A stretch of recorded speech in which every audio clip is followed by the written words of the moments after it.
yarn tubers and trucking enthusiasts, because trucking is so fun. It is like a pony party every day. I try to tell people this and nobody believes me. Who's here? Who's here? I see somebody's here. Oh my goodness. And I am sitting. Oh, there is a storm coming in today. Okay, so I am sitting just south. Oh, hi! What are you working on? Are you knitting or crocheting today, Steph? What is going on with you? I know, there goes the light.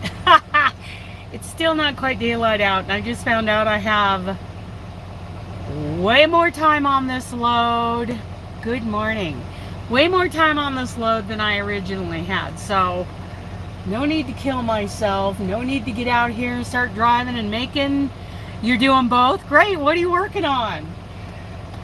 I don't need to make mistakes in the dark, because that's what I do. I make mistakes when I drive in the dark. I got my coffee. So the plan for today, well, it was to drive till I got to, not Kingman, Winslow, Arizona. I was sitting on the corner. Yeah. I used to drive a flatbed Ford, but I sold it last year. Anyway, to Winslow to get fuel and take my 30 and kind of get restocked up in here.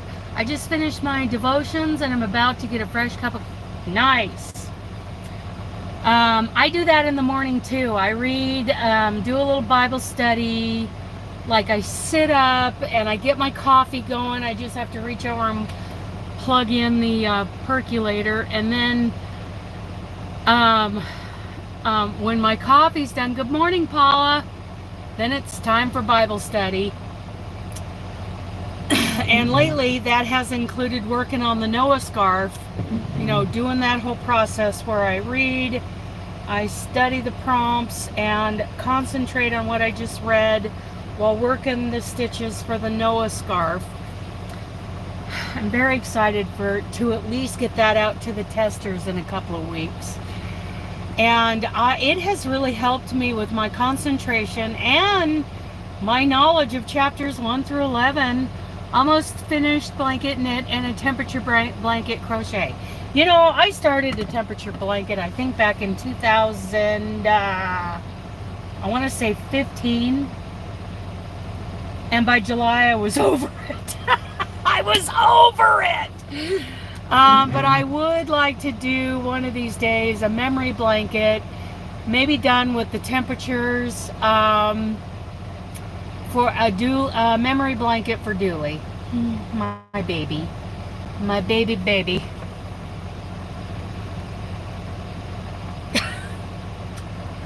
Yeah, I might want to do that.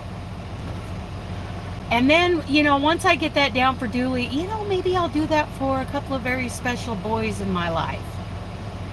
My nephews. We'll see. We'll see. We'll use their favorite set of colors.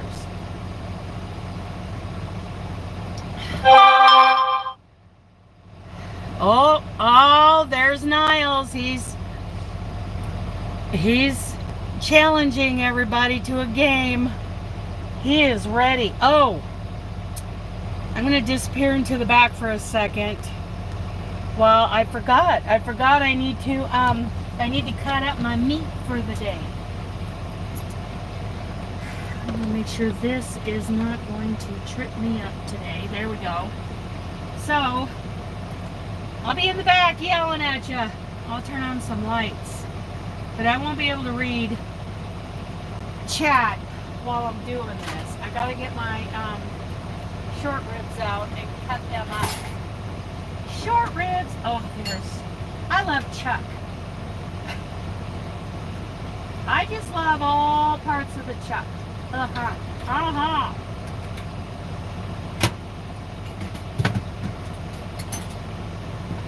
So I got these really big, fat, short ribs.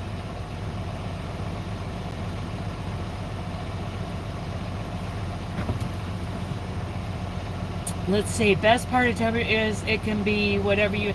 Yes, it is. And that's why I say I'm going to design something as a memory blanket, probably using temperatures for the year that Dooley was born. Yeah, I'll be peeking at you guys around the back of the seat while I use the desk to cut up my short ribs. I do love me some chuck. You know, I'm not a fan of New York. Anything else, really. Any other cuts on the cow than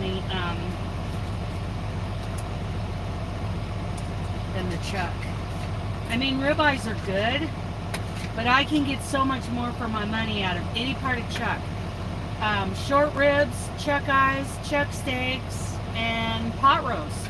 You can buy a pot roast and get all those things out of it. I learned that from watching Laura Spath here on YouTube. She's pretty cool. Who's all coming in? Who's playing rock, paper, scissors with Niles? Okay. Okie dokie. Need smaller chunks. I don't want choke going down the road. Woo!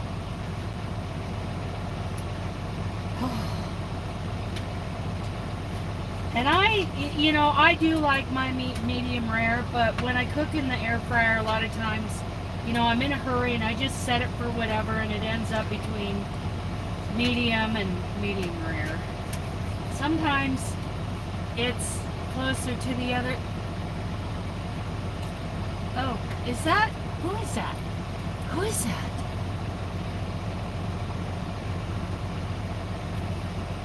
Oh, hello. That's a big knife. Oh, it's not that big. It's one of these ceramics. Faberware.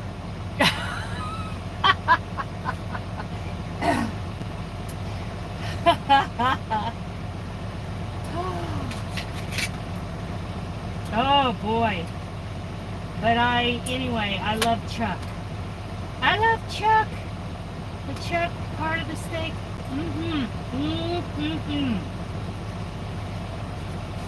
That is good stuff.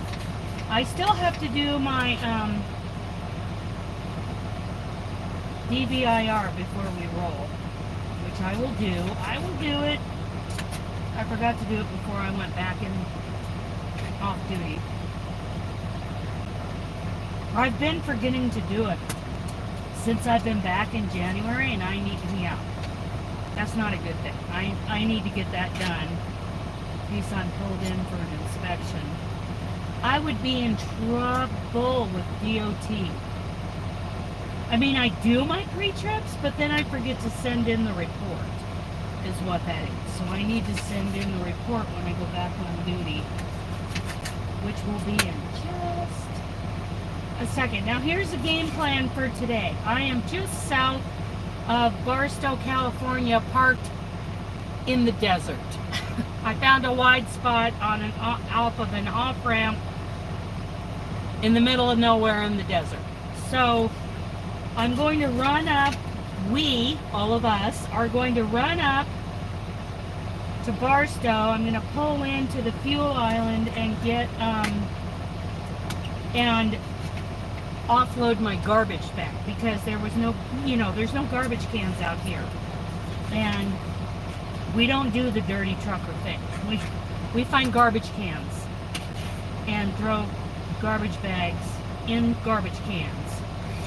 So I have to offload my garbage, and then we are going to take a right off of I-15 and head across California on Interstate 40 and head for Arizona. Now, my original plan was to be stressed out and white-knuckled all day and make it all the way to New Mexico. Well, now that the appointment time for this load has been pushed so far out, that probably it's not going to happen. I am going to be safe and have less stress. Less stress. So that's the plan for today. I'll probably be just short. I'll probably end up someplace like Chambers, Arizona.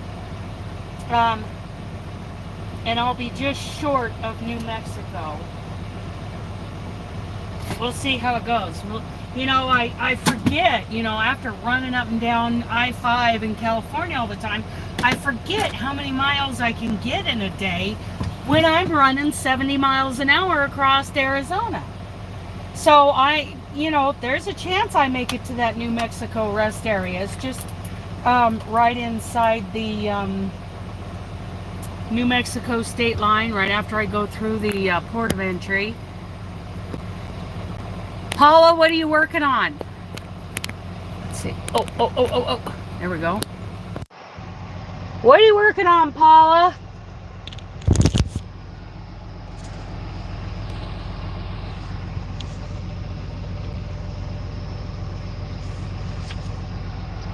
Okay, it's getting to be daylight. I'm going to shut that off and turn you guys around. Let's see what I missed.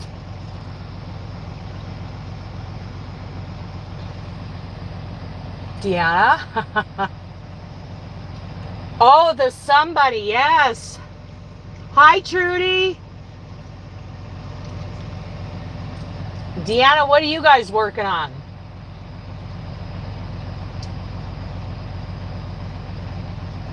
Oh, stupid auto cucumber.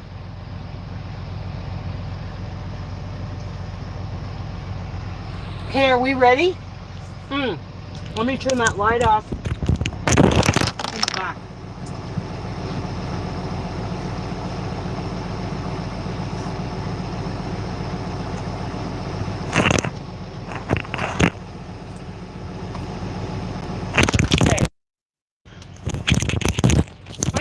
Earbuds or anything that is wireless anymore to put in my ears, because I guess the radiation that you put in any of those wireless things, it's like putting microwaves in your ears. Not healthy. A filet elephant baby blanket. Oh my goodness, Trudy, I'd love it if you would email me a picture of that. All of you. If you email me pictures of what you're working on with a little description, I would love to share those out in the community tab. I would love that. Yesterday I came home and there was no lights. Uh-oh, how come? Was it weather? Need a little sunrise on my eyeballs. It is windy. The wind rocked this truck all night last night.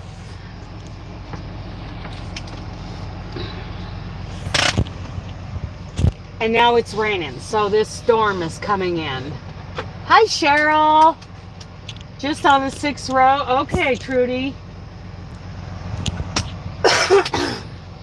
I got my bulletproof coffee. We are ready to roll, you guys.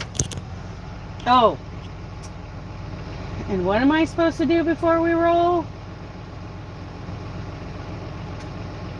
My report, my DVIR. Okay, let's do it.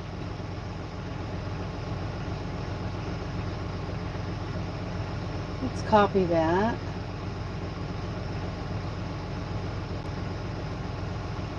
Wild Wash Road. That's where I'm at. Wild Wash Road, about 12 miles north of Victorville.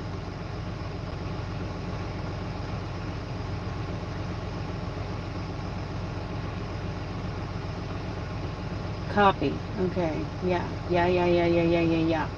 Pre-trip Safe to drive. Doot, doot, doot. Now I need to do the trailer. Doot, doot. No, that's not what I want. Okay. Oh, I didn't have to copy it this time. Sometimes I do, sometimes I don't. Okay, uploading. There we go. Got our DVIRs going. Everything's correct. I certified yesterday's logs. Who's ready to roll? Hi, Karen. So my husband decided to set up the generator and then the lights. Okay, cool.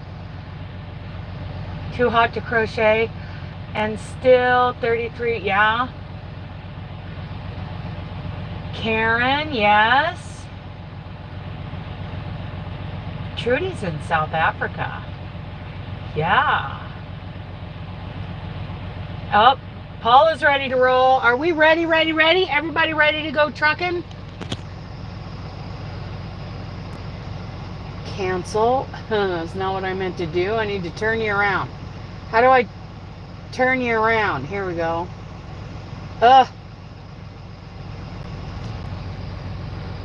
There it is. Duh. Right in front of me. Okay, ready. Oh, what's this? Okay, back to where we were. Okay, here we go. Oh my goodness, Cheryl, you guys have got it warm south of the border, or south of the equator.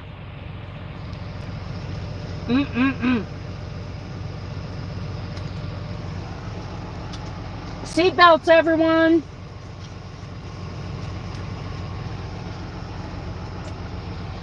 I'm gonna do it.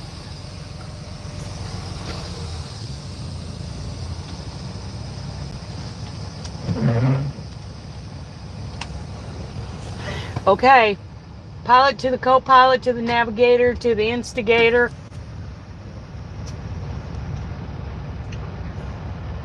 Are we ready to go trucking?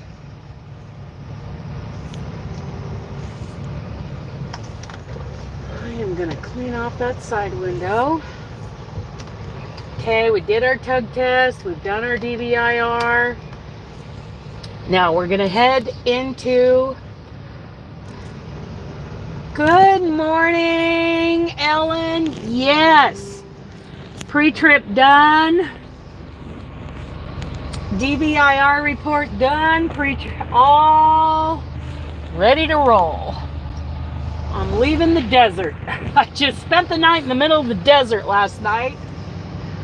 So we're going to roll on into, yes, it's an odd thing that happens. We're going to roll on into, we're just a little bit south of Barstow right now. So we're going to roll on in so that I can offload my garbage. And then we're going to head east towards Arizona on the 40. And there were no like signs that said emergency parking only when I took that exit last night. So I went for it. A lot of these exits you cannot park on in California. Oh, I'll roll up that window. What are you working on, Ellen? Yeah, I haven't seen Trudy in a while. I haven't seen Cheryl in a while. Of course, I haven't been in bingo. I haven't been over to, I haven't been in a lot of lives lately, so I'm missing everybody.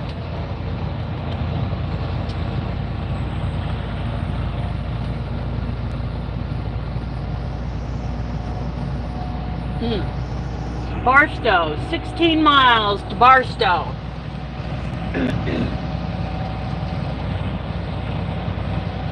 Oh, Paula beat Niles. Good job, Paula. Hopefully he doesn't get cranky.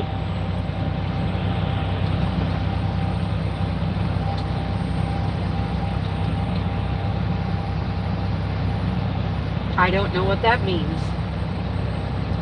I mean, going through the big D and don't mean Dallas. That means divorce. Morning, Pat. No, I don't have any companions now, not at the moment. To get a coffee, yes. Oh, I'm sorry, Trudy. I have struggled with that in my life, like clinical levels, so I've got ya. I know.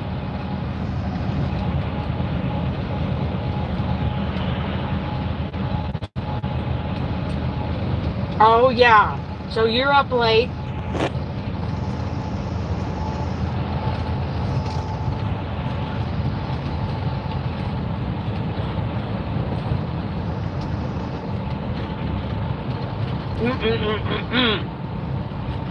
Short ribs.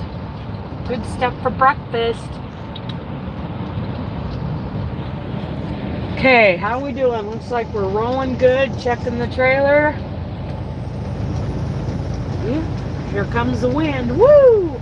Boy, that really rocked my truck last night. And I'm not super heavy. The load's 37,000 pounds, which anything under 30,000 pounds, we don't even go over the scales to check our axle weights. But at 30,000 pounds, the general rule is you scale at 30,000 pounds. Well, this was 37 pounds of an off-brand of ramen noodles. No, like I said, I have not been in anybody's lives. What did Ryan say? Ryan Hall, y'all. Yes.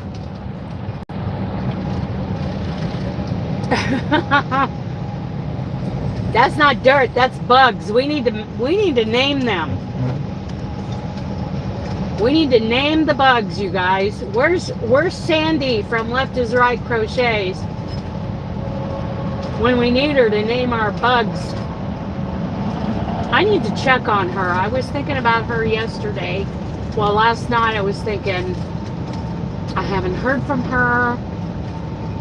I need to check on her. I know she was having some health issues. Yeah, I miss Ursula's.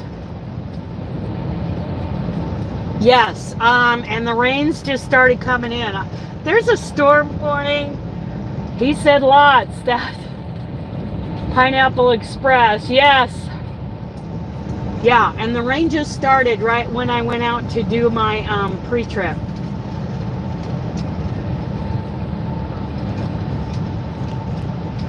And I did see that there is a storm warning for this area. There is a winter storm warning for Denver and the Front Range and the mountains. So that's why I'm not going over I-70 with a 14-foot trailer, 14 feet tall, because it won't fit through the Eisenhower Tunnel. And you know, unless it's summertime, it's a real crapshoot what that bypass road is like. It's a winding switchback 2-lane road on the side of a cliff. And yes, Ellen.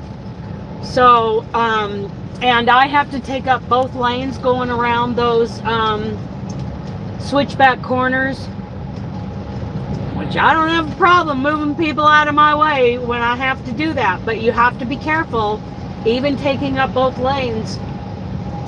The tandems, the tires on the trailer, still get very close to that white line, and right past the white line is a cliff. So I just don't mess around with a 14-foot trailer in the wintertime going over I-70.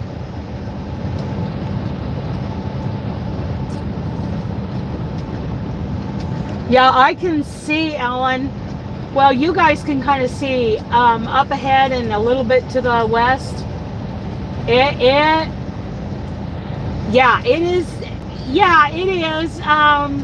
But like I said, I don't mind it in the summertime. Dry pavement, sunny skies, I have no problem. You just got to concentrate a little bit. And it's a faster way to get to Denver from Southern California. then, you know, going through Albuquerque on Interstate 40 and up 25, that adds some miles, and that adds about a half a day. So yeah,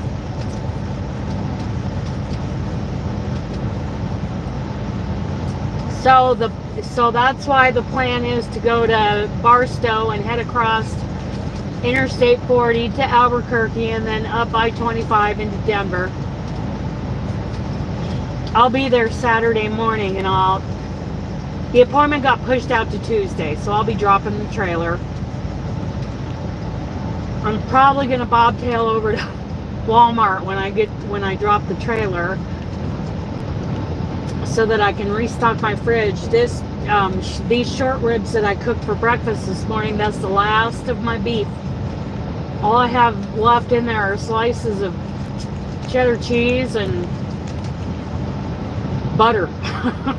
That's it. Which would make a lovely meal, but yeah.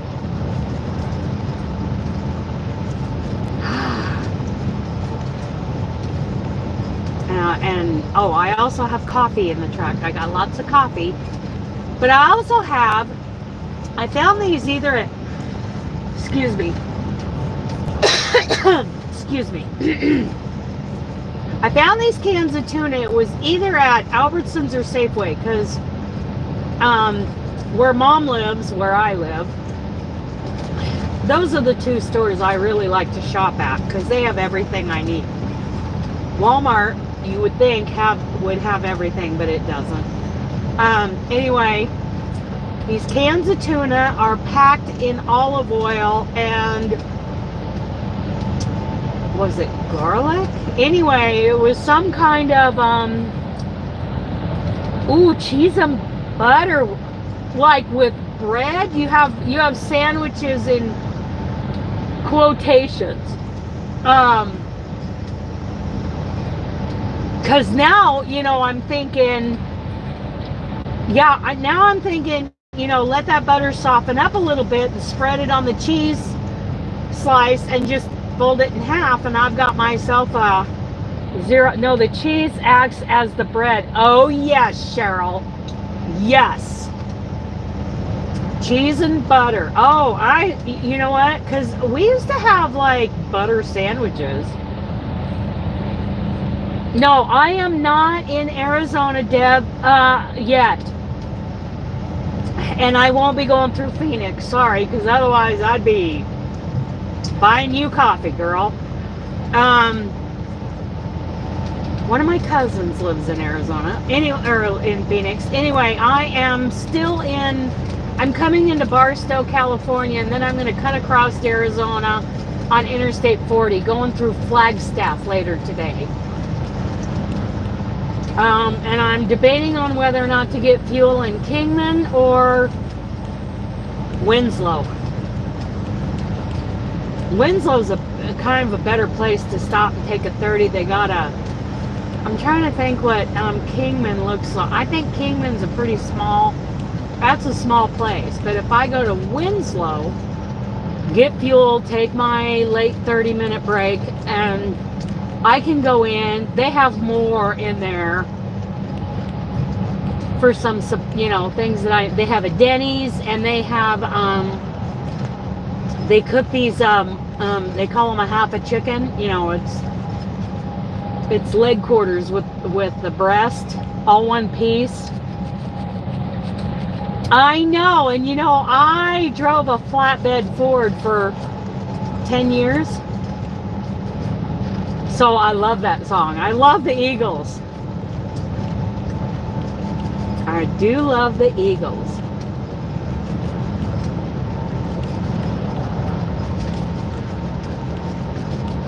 I named that truck Bodacious. I loved her. That truck had a 7.3 liter diesel engine in it. It was amazing. Of course, the rest of the truck was falling apart, but I'm gonna get over. But that engine was amazing. Okay, the outlet. We're coming up on the outlet mall.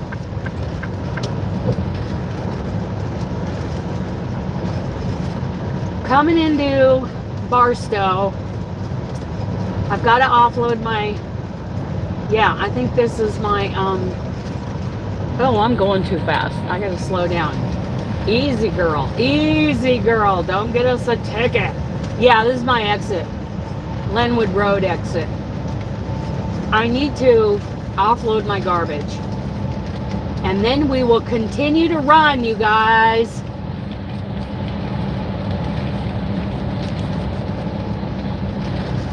What did you order? Tell us. It's such an addiction to order off of Amazon. Is it yarn?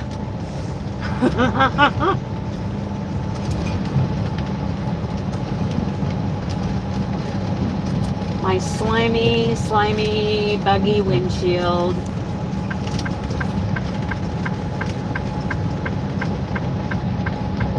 Yeah, gotta offload my garbage. And then we are heading to Interstate 40. And you're gonna hear my GPS screaming at me, because I don't have this stop set on my GPS, but she'll get over it.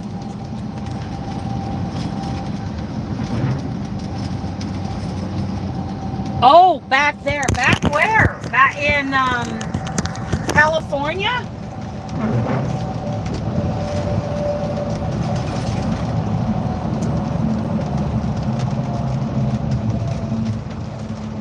Oh. Okay, here we go. Here we go now. Coming into the Flying J in Barstow. Give me some chocolate cake.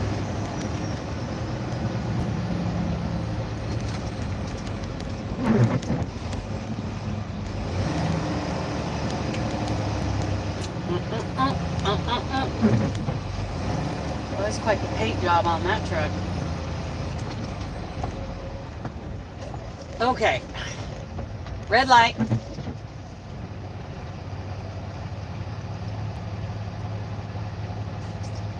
They have a Chipotle up here and a Burger King, but... And I like buying the big Burger King patties. Good morning, Diana. I'm just south of you on I-15 in Barstow. I like going into Burger King and ordering like 6 of their big patties, cooked patties, but so many times they're like, what? Wait, what? It's an argument. I just want 6 of your large patties. Turn right, then take the first left. Yep, there she goes. She's panicking. You're off route. I gotta get rid of my garbage, girl. So quit nagging at me.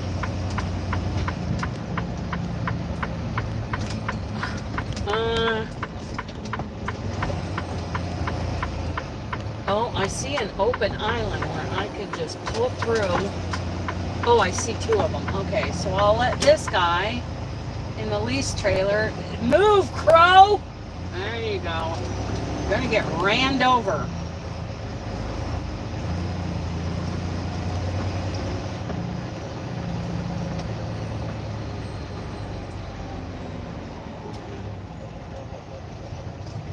Okay, there you go.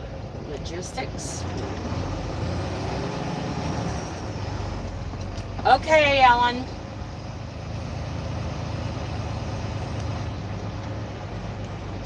Turn left, then take the first left. Blah, blah, blah. Okay, you guys, hang on while I got to do the whole garbage thing. This will take a minute. Might as well shut it off while I do this.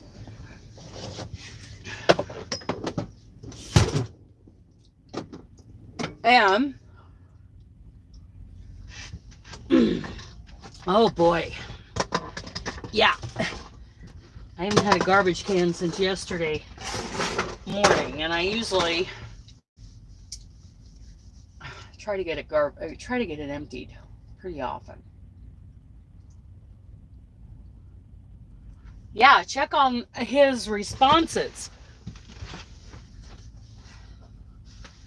While I am doing a little housekeeping. I wish I could just pull over and crochet and chat with you guys all day, but can't do it. Can't do it. Garbage. Gotta do the chores.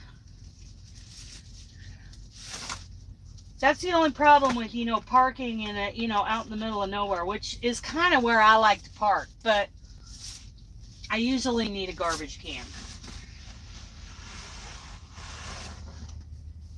Okay.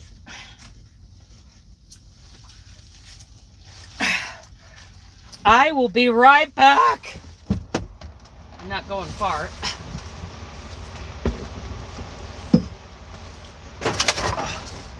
Here we go.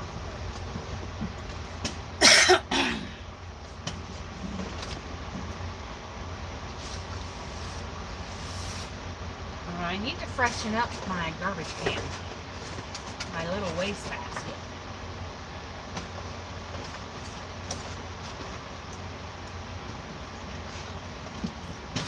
Oh, get it go off duty. There we go. There we go. Yeah, that needs freshened up. I have a bottle of diluted apple cider vinegar. And that takes care of it. And then I double line that baby.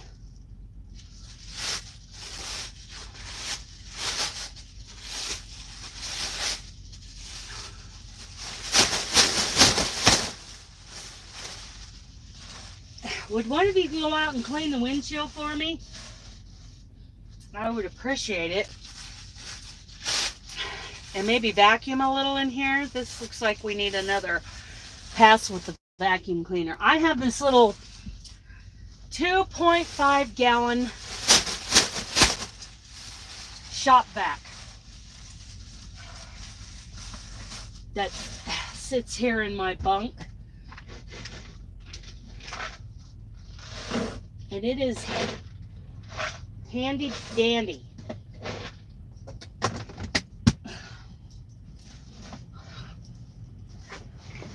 Okay, we will be out of here in a minute.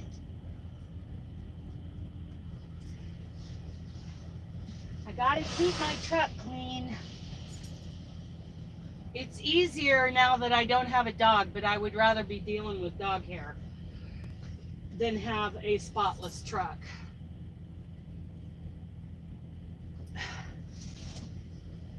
But someday the right dog will present itself and we'll go from there.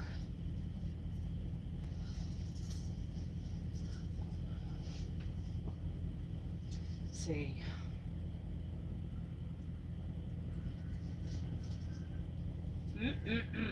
Okay. Are we ready to roll, you guys? Who's ready? Buckle up. Everybody back in your seats. If you went to the bathroom, you better hurry and get back because we're leaving.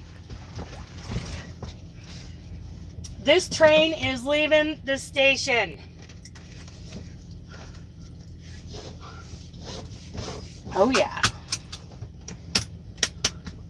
Better shut off that light. Okay. We are rolling. Hola, ¿cómo está? Oop.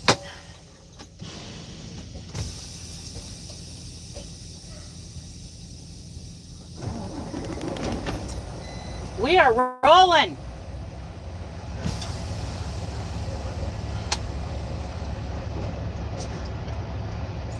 Shut that off. Okay. We ready? We ready? Everybody buckled in? Let's go. Let's blow this popsicle stand. Okay. Rolling again.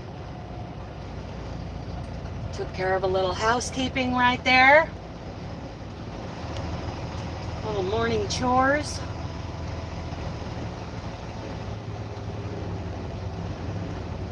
Okay, let's not hit anybody. This place can be a little tight I mean, I'm seeing much worse. And it fills up fast. So whenever I stay in Barstow, I like to stay over at the, is that a Petro or a TA? Same thing. I think it's a, well, I'll tell you in a second. Turn right, I think it's then take the second right. a Petro, and I always have better luck finding good parking way back in the corner when I go in there. So Turn left, then take the first left. I was hoping to make it to Barstow last night, and hello puppy, somebody's puppy Turn is right over on there. High Point Parkway, then He's turn going right. to find his poop spot. Right on. Anyway, I get fuel over here when I come to Barstow, and then if I'm going to spend the night, I go over to the Petro. It's just easier. Maybe that's I don't know. But he was headed for a post, so it made me think he's a trucker dog. Trucker let him out, and he ran over to the grass, and he's sniffing the posts.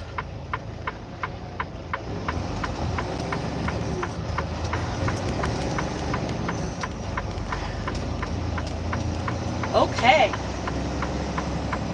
So, to answer your question, I am heading towards Arizona. I'm going to head north here on the 15 for just a few minutes. And then I'm going to turn right east. at the traffic light, I'm then gonna take go a ramp on the right. East on Interstate 40. So I will not be coming up your way. Not today. Not with the storm coming in, because it's going to dump a bunch of snow in the mountains. So I'm not going to go over I-70. Which I still wouldn't be coming up as far as you, because I-70 comes in way south of you. Okay. Okay. Go flatbed. Go flatbed. I'm rolling. I'm rolling, you guys. Take the ramp on the right to I-15 north toward Las Vegas. I-15 north towards Las Vegas. Haven't been through Vegas in a while. My mom was in Vegas with her friend Joy during the National Finals Rodeo in December. They spent, I want to say, 3-4 days there to watch the rodeo and just, you know, have a vacation in Vegas. I believe this lane is going to end. Of course,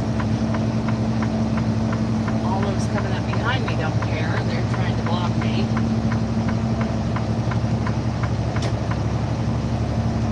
Yeah, that lane ends, and then head on into Barstow. 3/4 miles. Keep right to I-40 east.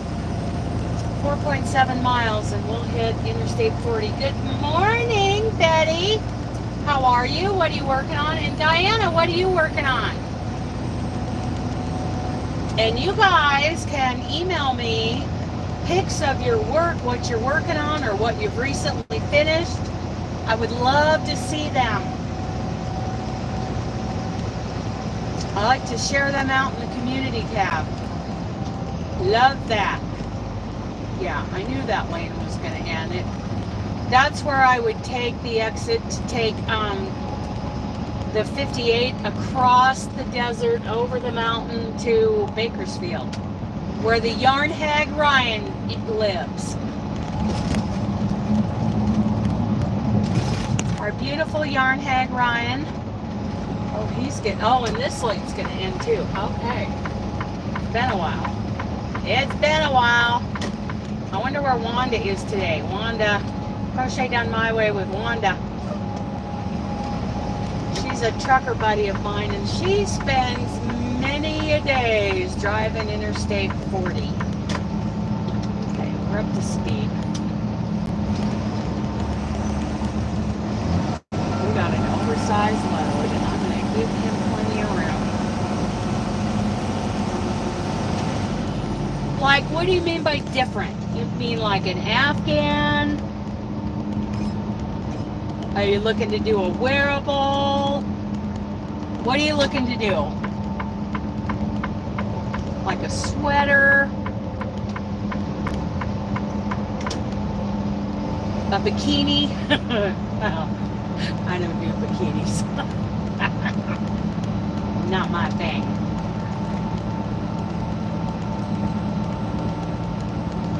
That piques my interest. What are we talking about that's different? Like a different kind of stitch? Some kind of stitch you've never done before? Or, you know, a more intricate pattern like the fruit garden blanket? Or a hooked on sunshine blanket? Those are amazing. I've done 2 of those. The Ardith and the Phoenix.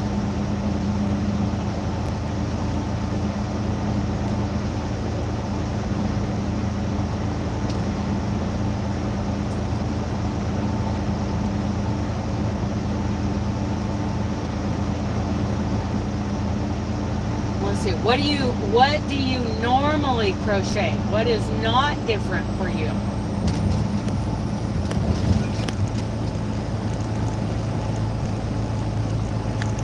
Oh, I need a little bit more chuck. Little breakfast.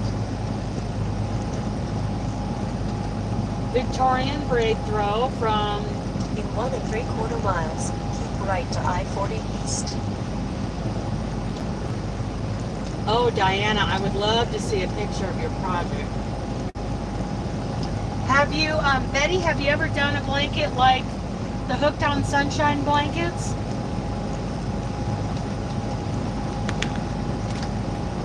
Or have you been there, done that?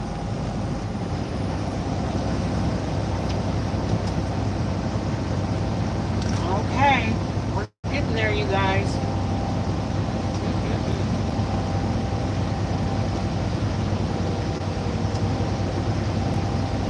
If you go to hookedonsunshine.co, you'll see some amazing stuff. Some of the patterns, a lot of the patterns are free. There are some that are not free. They're all beautiful.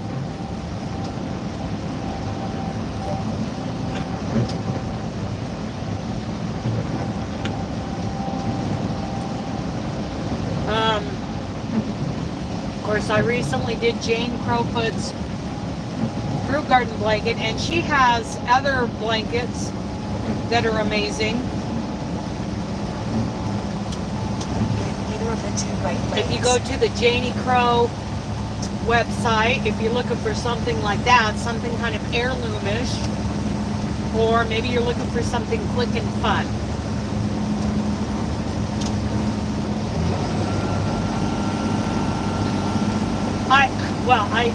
I don't mean, well, we should teach you, Betty.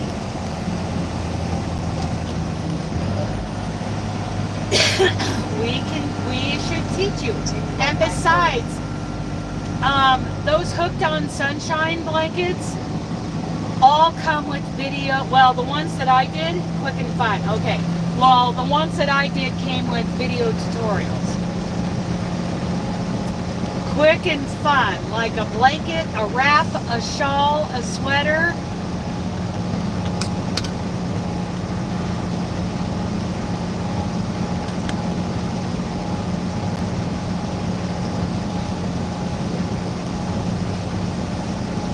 I seldom ever do bag-a-day patterns, but she recently did a pretty cool, what you call it, the grandpa sweater. It's a cardigan.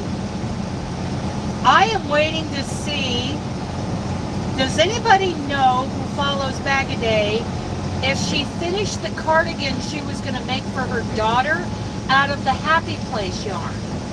Because I want to see that. Because I'm doing a project with Happy Place yarn right now.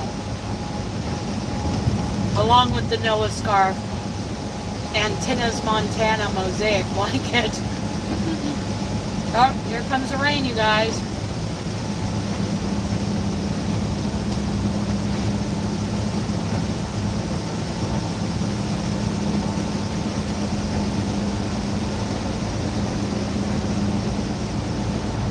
It seems like something different. Oh, I don't know. You could do a thermal stitch pot holder. No sewing, no folding, but those things are amazing. The Lizzie blanket. What is out there, you guys? Lots of shawls. There's always shawls and wraps and hats. Fingerless gloves. I recently saw a really nice crochet pattern for fingerless gloves.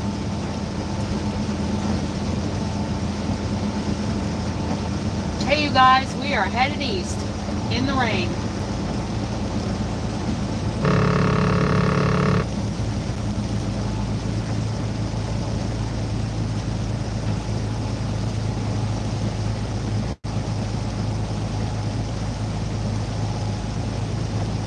Are those, who's Olivia or Evelyn? I don't know who that is.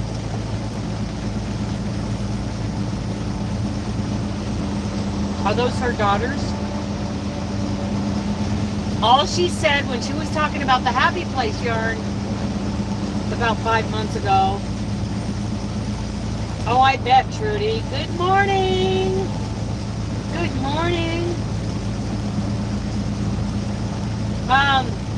Olivia is Bagaday's oldest daughter. Okay, I don't know which daughter she was going to make that cardigan for. Like I said, I don't usually get excited about Bagaday patterns. But recently I think she's climbing, she's getting out of her groove. And I am more interested in the stuff she's recently done. I mean, don't get me wrong, I love Crystal, love her. It's just not my wheelhouse. Oh, I'm sorry, Betty. You'll find something.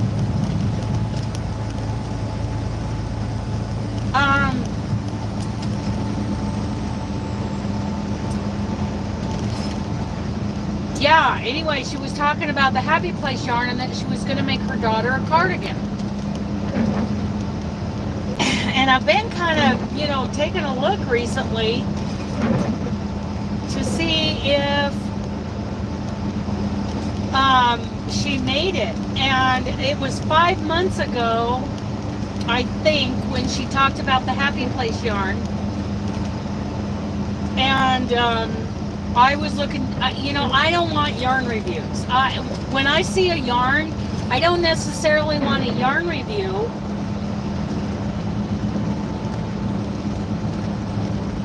Is that what it's called, from Grandpa's Closet? Yeah, Robin just sent me a picture of it the other day because she was saying that she loves it. She called it Grandpa's sweater.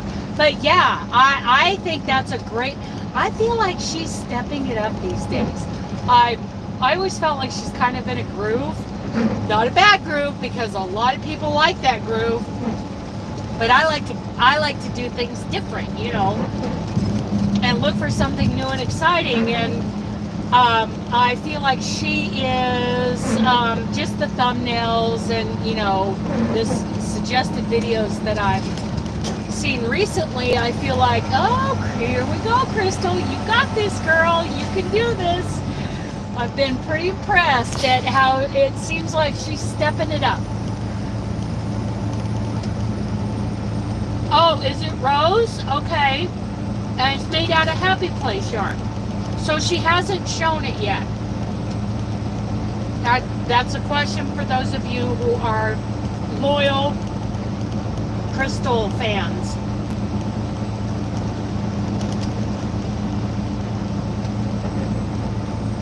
Yeah, because I would like to see what she makes out of the Happy Place yarn.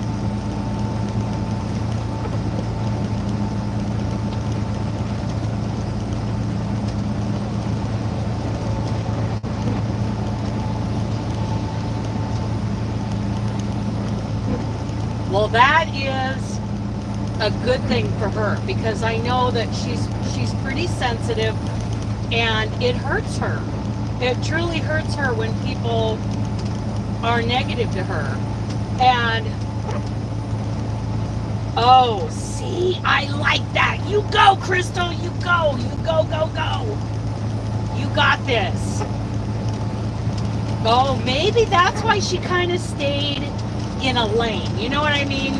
There was nothing wrong with what she does. But I feel like, I always felt like, oh, I don't want to stay in the same lane all the time. So I have since stopped watching that much. I mean, occasionally I'll watch one because she's great. She's Crystal, right? She's great. But, you know, I want to go on and I want to do some different things. I like variety. And lately I've been seeing some video suggestions on YouTube of her videos, and I'm like, wow, way to go, Crystal, you got this. Yeah, maybe a little bit of a style rep, but you know, for me and for some of us, yes, but she has, you know, a loyal following of people who are very comfortable in that quote unquote rut, in that groove, in that lane. And if that's, you know, where they want to stay with crochet, more power to them, because they got plenty of patterns coming at them from Crystal, right? She is feeding them what they want, and good on her. You know, it's made her very successful. But yeah, that's why I, you know, when I first started crocheting again, you know, I did it as a child, and then as an adult I started, you know, doing it again, like relearning it again out of necessity.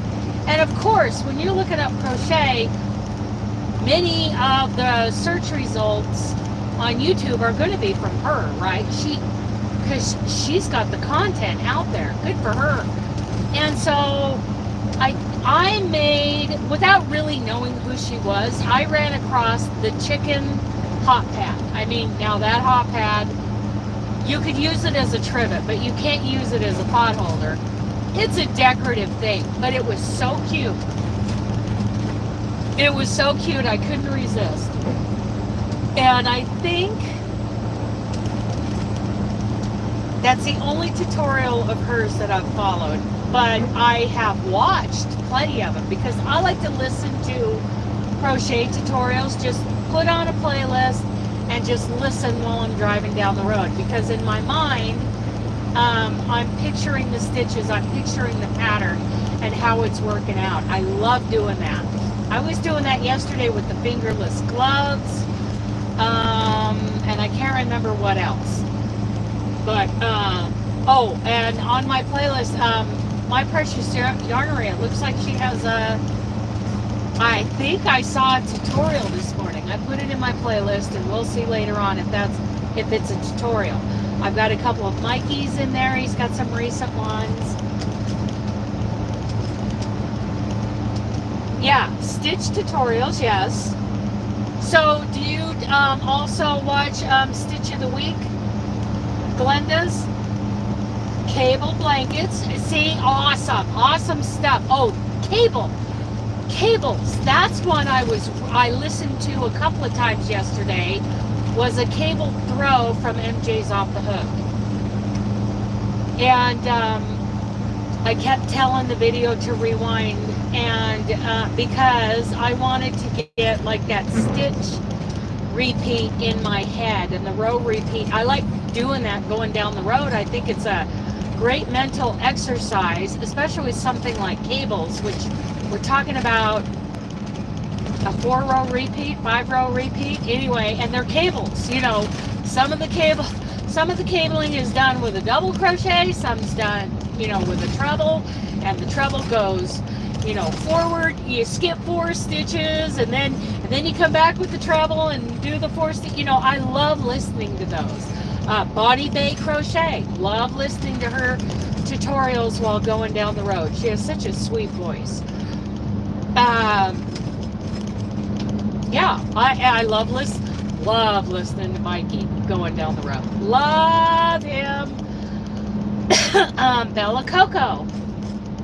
In the beginning, I did a lot of Bella Coco stuff. That's where I learned to do the virus pattern. I never did anything, like made anything with the virus, but her tutorial was different than, say, Fiber Spiders.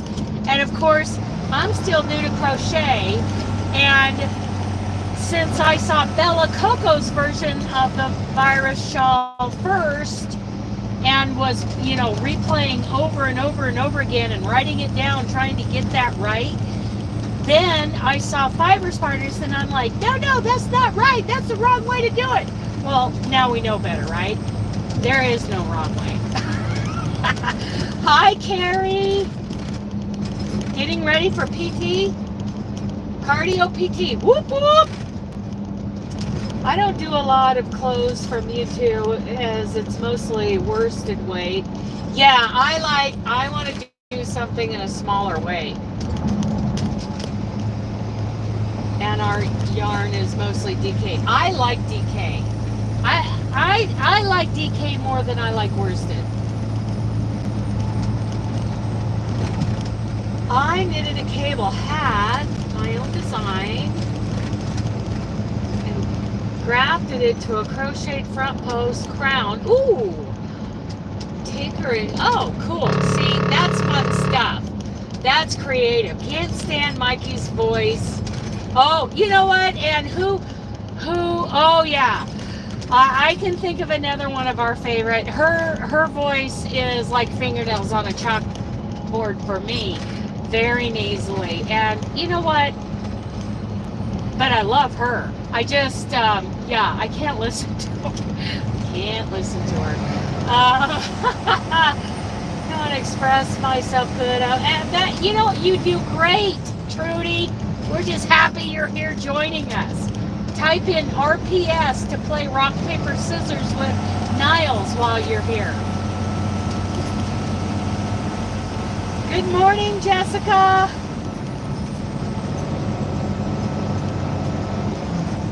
Cool, let's drive. Hey, would you drive for me? Because I would really like to crochet. I would like to work on the last part of the Noah scarf while you drive. You know, you got to get at least 500 miles in a day. And we got to stop in Winslow for fuel. So, yeah. But the garbage has been taken out. Here comes Newberry Springs. If everything had gone perfectly yesterday and how I fantasized, you know, my progress yesterday, I would have ended up in Newberry Springs last night.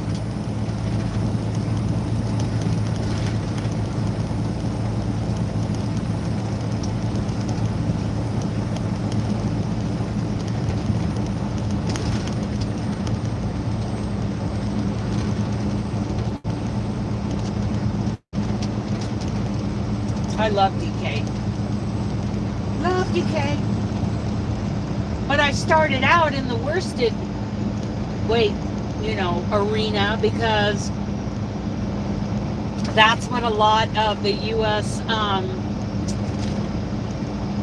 tutorials were on. Okay. Your Pomeranian will drive? That would be great, Trudy. Then you and I can sit in the back and crochet and chat and catch up.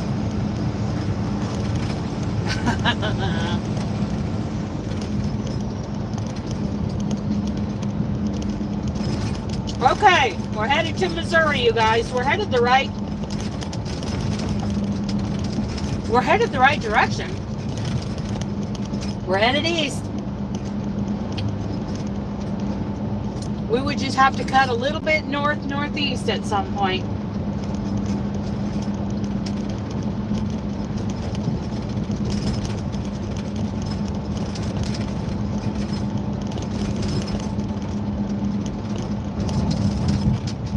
Trying to think, Ellen, if I'm heading across the 40 and I want to go northeast, well, this is going to cut across the 35 coming out of Texas, isn't it? And doesn't that head into Missouri? Come on over, moving truck.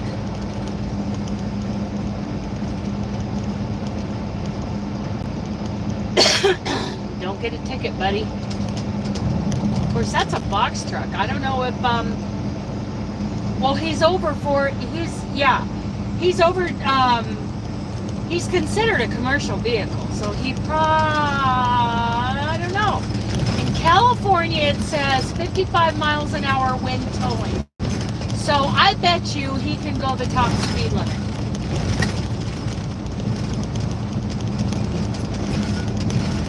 Yeah, it seems like, oh, Ellen's lurking.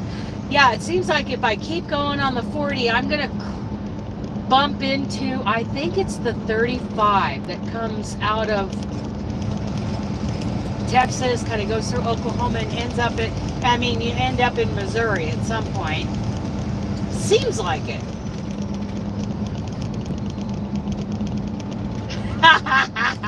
You can drive on the left side when you're on the freeway. You'll get, you know, called dirty names by the other drivers, but we're all going the same direction no matter what lane we're in on this part of the freeway.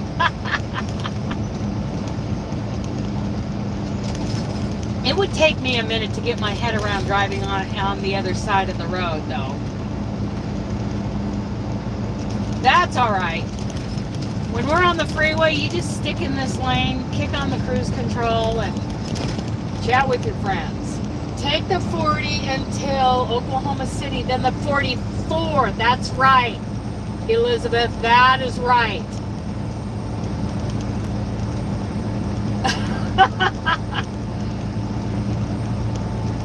Have to drive in the reverse.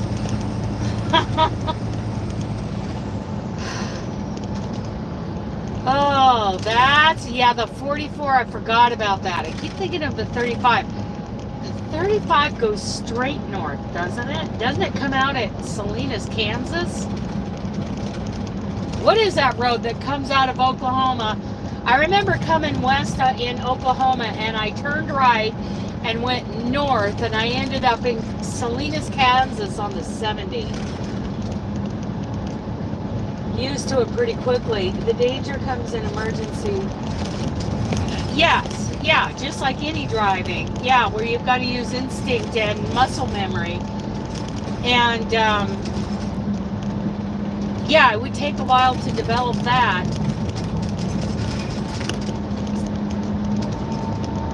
See, I would have parked here last night at Newberry Springs in that dirt lot. But if you want to hear God laugh, tell him your plans.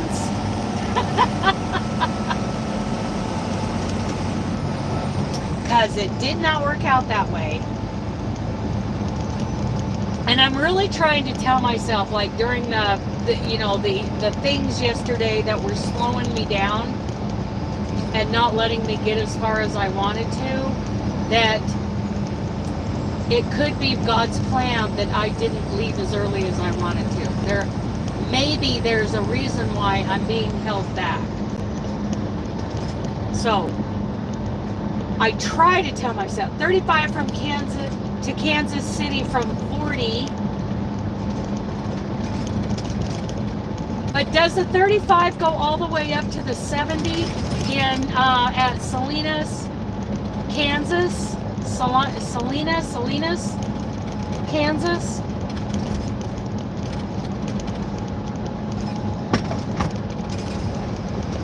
Is that the 70 or is that the... Yeah, that's a 70 that goes through Kansas.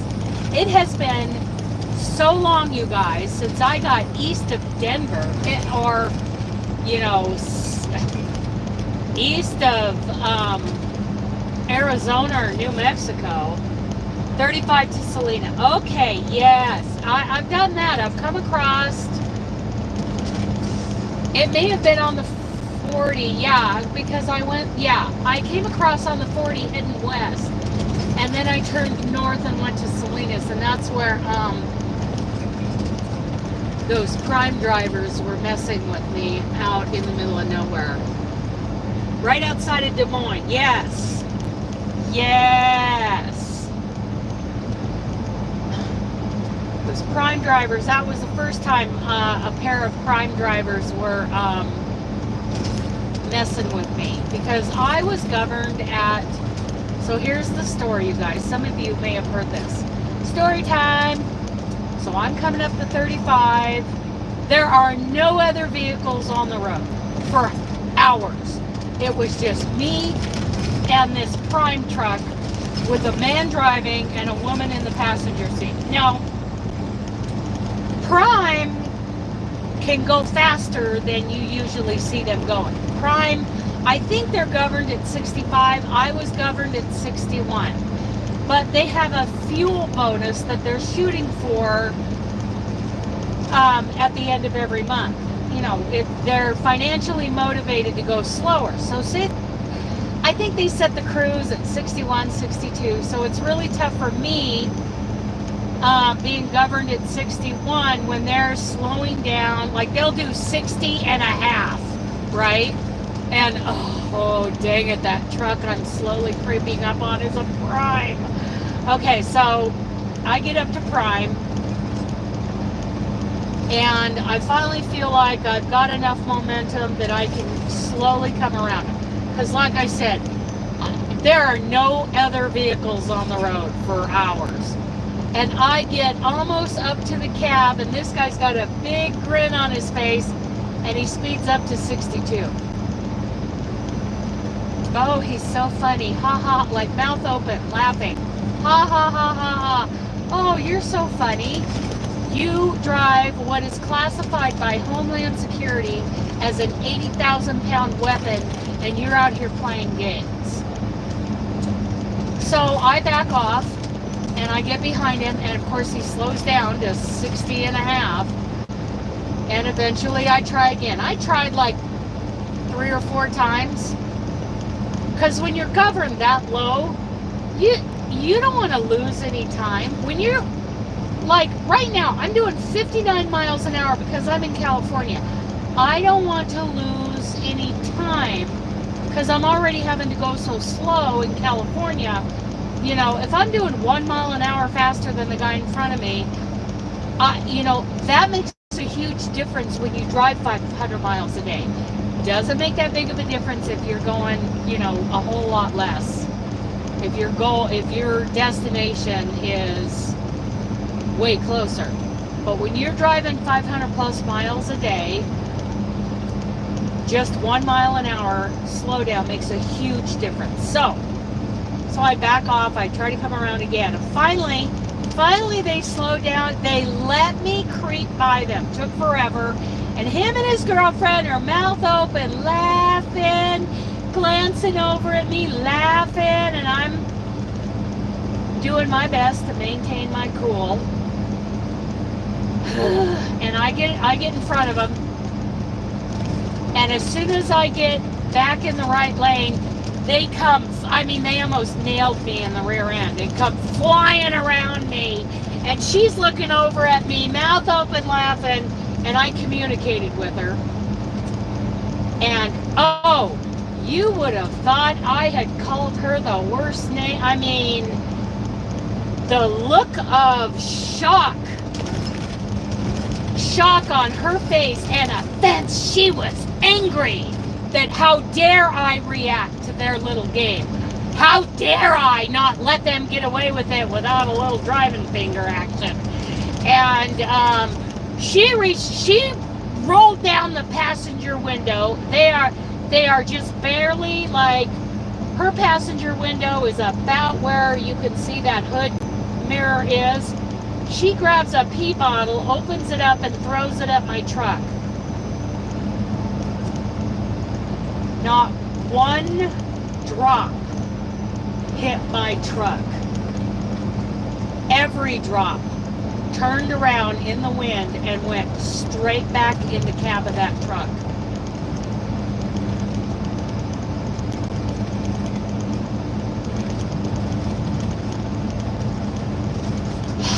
Every drop of pee in that bottle. Yeah, pretty much. And as soon as it did, that truck, like his brakes, hand of God, absolutely, Steph. That is absolutely right, Steph. hand of God. And I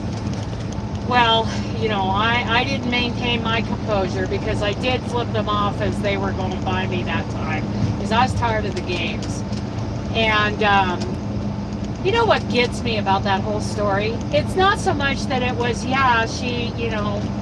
kind of had it coming. It's that she was so offended by my reaction to her. I'm sure it was. What gets me is there is a huge section of our population, and I don't think they run along any specific social or economic lines. I don't think it runs along race. There is just such a group of our population who feel so entitled, they didn't feel that I had any cause to react to their behavior. That my role in life was just to roll over and play dead, which honestly that's what I should have done. If I was to rise above, see, to me that's rising above and not reacting, is to not do anything. But by communicating with her, with using my driving finger, the fact that she was so offended by that, it's like, you two just played this game with me for 2 hours. 2 hours. You were playing games in an 80,000-pound weapon with another 80,000-pound weapon. There are drivers out there who would have just reached over, grabbed their gun, their .44 Magnum, and blew her head off. There are lots of drivers out here who wouldn't even take the time to do anything other than to reach over and shoot them in the head as he's going down the road. There are plenty of drivers out there who would have done it.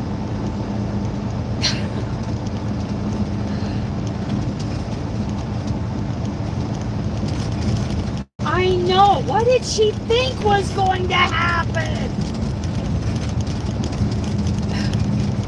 Yeah. Yes. That's what I don't understand. What went through her mind? How narcissistic are these people to think that what they are doing because they are being entertained is okay? But my reaction to it was she acted like it was completely inappropriate. And that's what blows my mind about that story. And you know what? I had another pair of prime drivers do the same thing to me just south of the Florida-Georgia line on 75. I was trying to pass them for an hour. I think it's more of a personality disorder that somehow it approaches narcissism. That what I do for me is okay, but what you do to me in reaction is not okay. I think narcissism is reaching an epidemic level these days.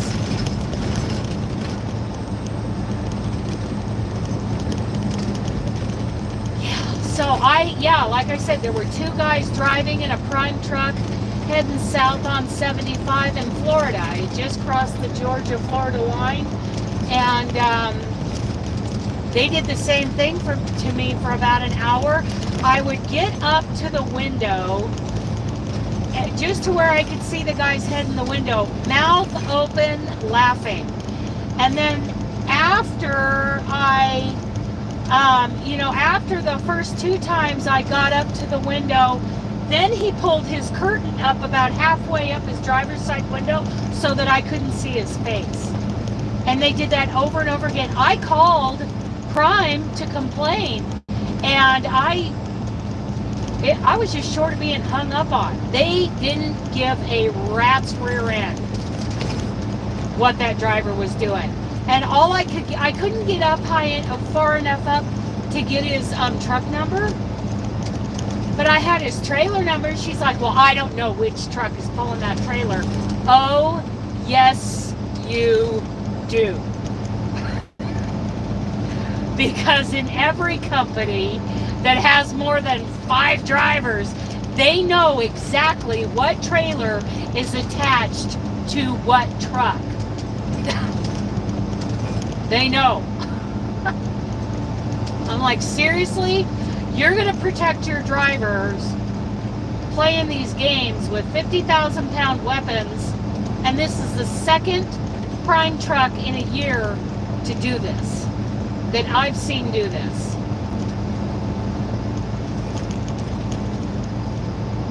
I should have. Oh, I doubt it, Carrie. I doubt it.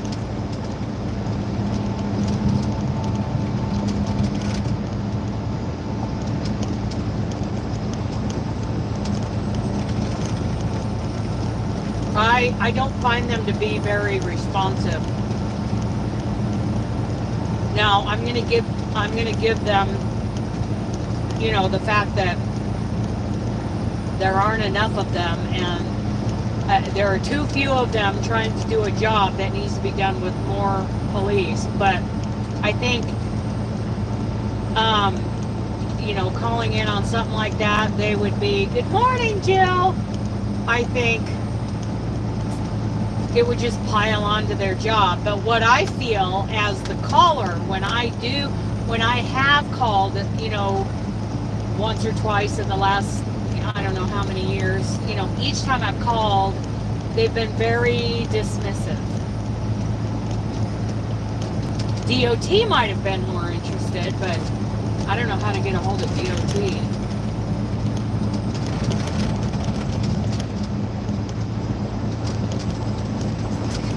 I just find them horrible, disrespectful.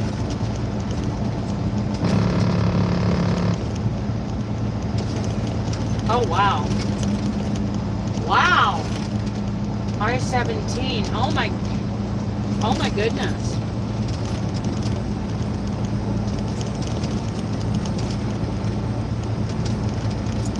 I don't like Prime. Now, let's not confuse Prime with Pride. Pride is out of Salt Lake City, and I have yet to see a Pride driver do anything other than drive like a professional.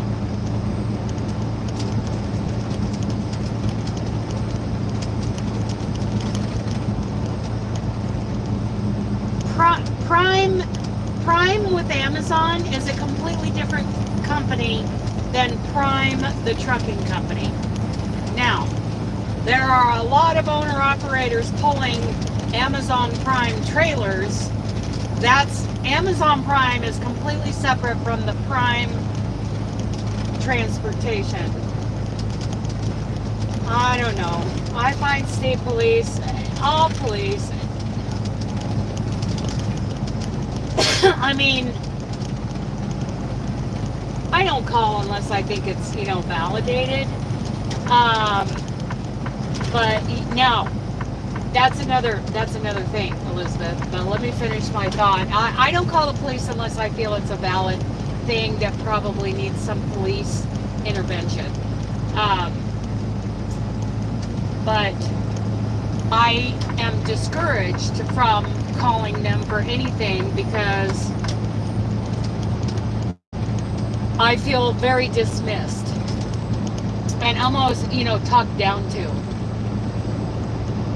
Any time in the last several years that, you know, I've had any police contact,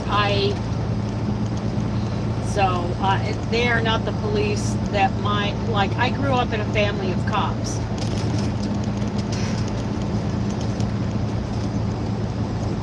So, you know, I'm not against any form of, you know, any kind of law enforcement. We need them. We need the order. We need what they represent. Are those local deliveries? Like little day cabs? They drive little day cabs?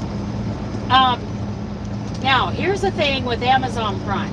Here's what I have seen a lot of lately. Amazon Prime trailers being pulled by owner-operators, and Amazon Prime has these delivery promises, right? And there is a lot of pressure on those drivers to milk every last second out of their clock, and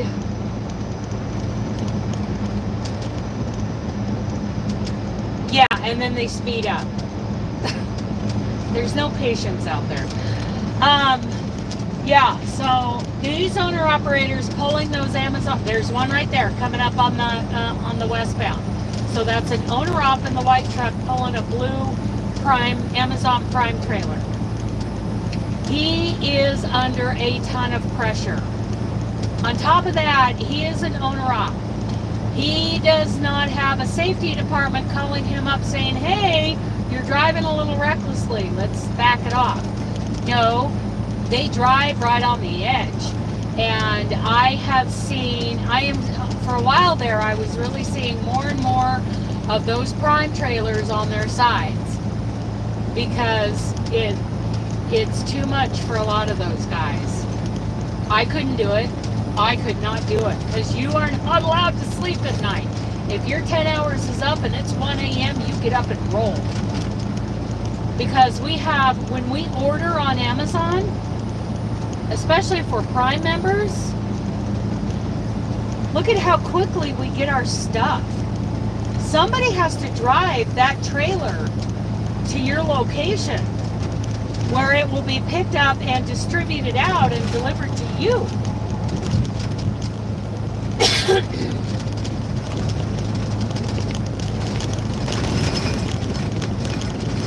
And there are drivers that thrive on that kind of schedule. But I think even them, they push themselves to the limits. Hi, Kim! Welcome in. What are you working on? Tell us what you're working on. I want to hear what you guys are crocheting, because I can't crochet right now. Either that or one of you needs to drive so I can.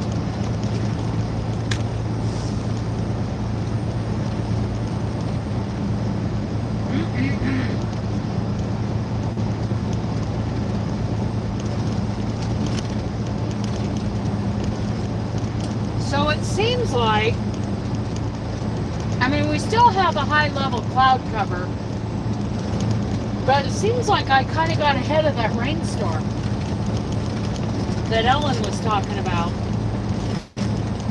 that Ryan Hall y'all was talking about. And the further ahead of it I can get, the better, because then, almost halfway through making heart-shaped washcloths. Oh, cool. Karen blanket. Oh, go. Oh, okay. Cool. Send me pics of your work, you guys. Email me. I'm on the phone. Okay.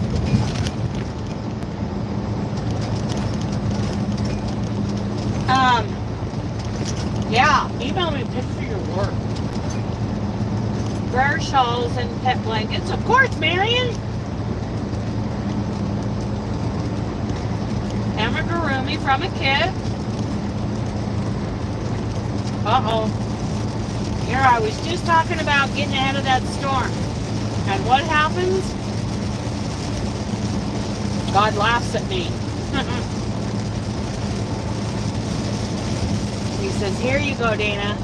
I really, you know what, I have to stop, though, and spend the night somewhere. Probably a Tunisian blanket for a donation to Cynthia's auction. I love Cynthia. Oh, crystals. Crystals auction. Okay, which crystal?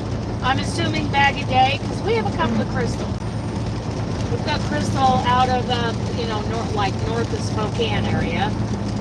On a mosaic, mosaic, and okay, I have questions. First, the Tunisian. Did you do it in panels or did you have like a really long cable? Bag a day. Okay. So the Tunisian, did you have a really long cable or are you doing it in panels and putting them together? Or squares? Oh, it's from the Rudolph the Red-Nosed Reindeer crochet kit. Okay. Oh. Rudolph is probably the best Christmas show ever. Ever. That clay animation. I love that clay animation. I love it. Bubbles bounce. I'm gonna sit down and work on a test pattern. Whoop, whoop.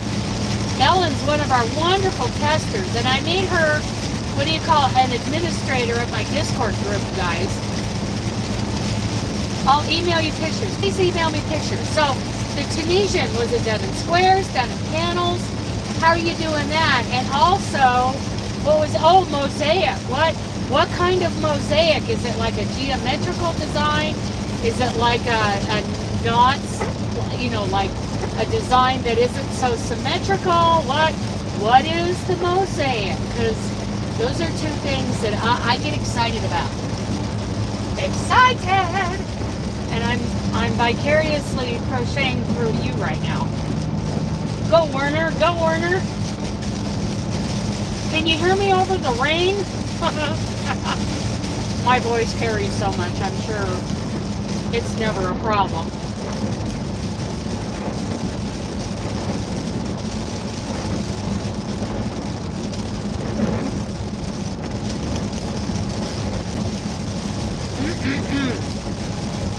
I do love short ribs.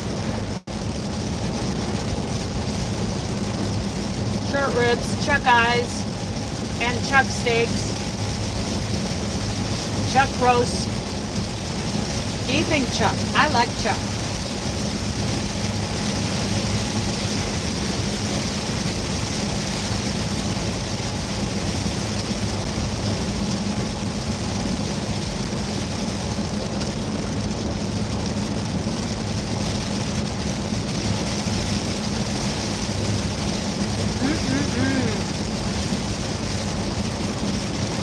Attach as I go, adding on, not attaching later. Interlock. Oh, okay.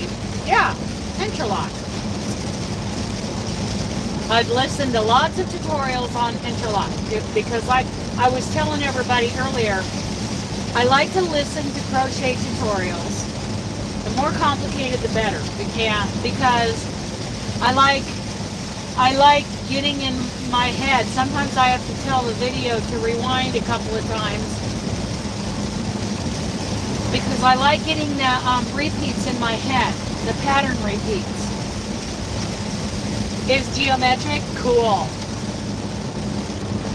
I am so wanting to get back to my Montana blanket. Oh. Well, I can't remember the name of the one that Amber's doing. One. I think she's doing 5 of the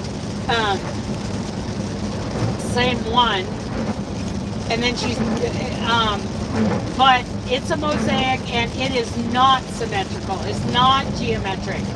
So like with the Montana, you've got like stitch repeats. And once you've got the repeat in your head, you don't have to keep looking at the chart. I can watch TV while I'm doing a row. Mikey does awesome. Yes, he does. And I love listening to Mikey's voice. Not everybody does, and I get that. But I like listening to his tutorials while I'm going down the road to get the pattern repeats in my head, because I believe that is an exercise that is helpful to us as we age, especially living in the 21st century when we have blue light toxicity and screen addiction and all this radiation inundating our bodies 24/7, that, there's a decline in our mental capacities. I mean, in the population as a whole, we are mentally declining, and a lot of things being blamed are all the radiation, all the electronics, like the wiring in the walls of your house. the electronics around us all the time, and also looking at any kind of screen without a filter causes blue light toxicity. And all of these things are, you know, there's some research, more research needs to be done, but it's very compelling when it comes to our mental function, when it comes to autoimmune disorders, you know, nervous system disorders in our bodies. All kinds of things are starting to be suspect as a result of all these screens and all the radiation around us, with all the electricity going through our walls. Like, I am sitting behind a huge radiation generating thing with this engine.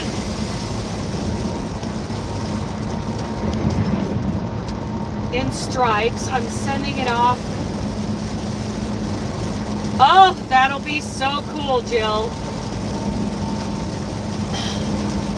Yes, and you know, a lot of times, like, there are things that I did in my motorhome that kind of turned it into a Faraday cage. Only a Faraday cage keeps the signals out.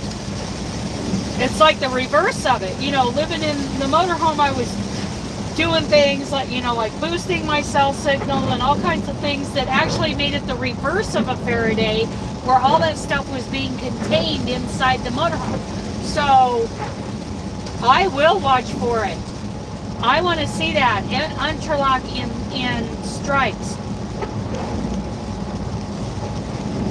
That'll be cool. So anyway, all of that to say that I love listening to pretty complex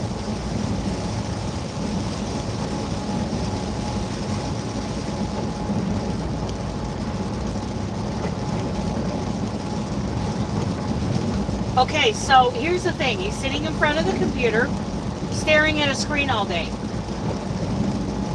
They are saying, that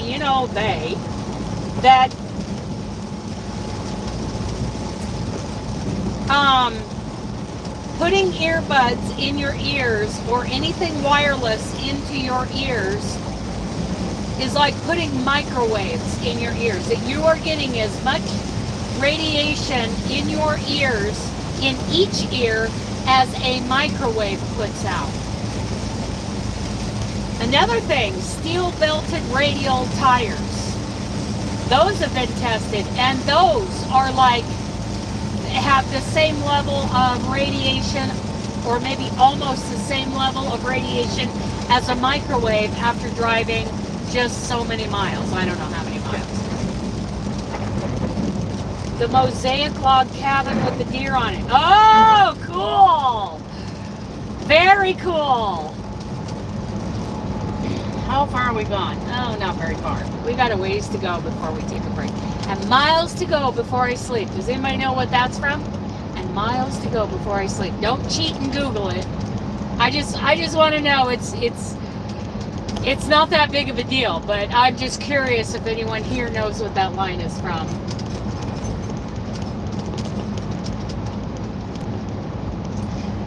But anyway, I think listening to, and I have earbuds now that actually plug in. Okay, Joyce.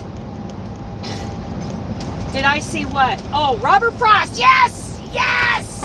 Who did that? Who did that? Oh, yes. Steph. Excellent. Did I see what? No, it's not a song. It's a Robert Frost poem. Did I see what I saw?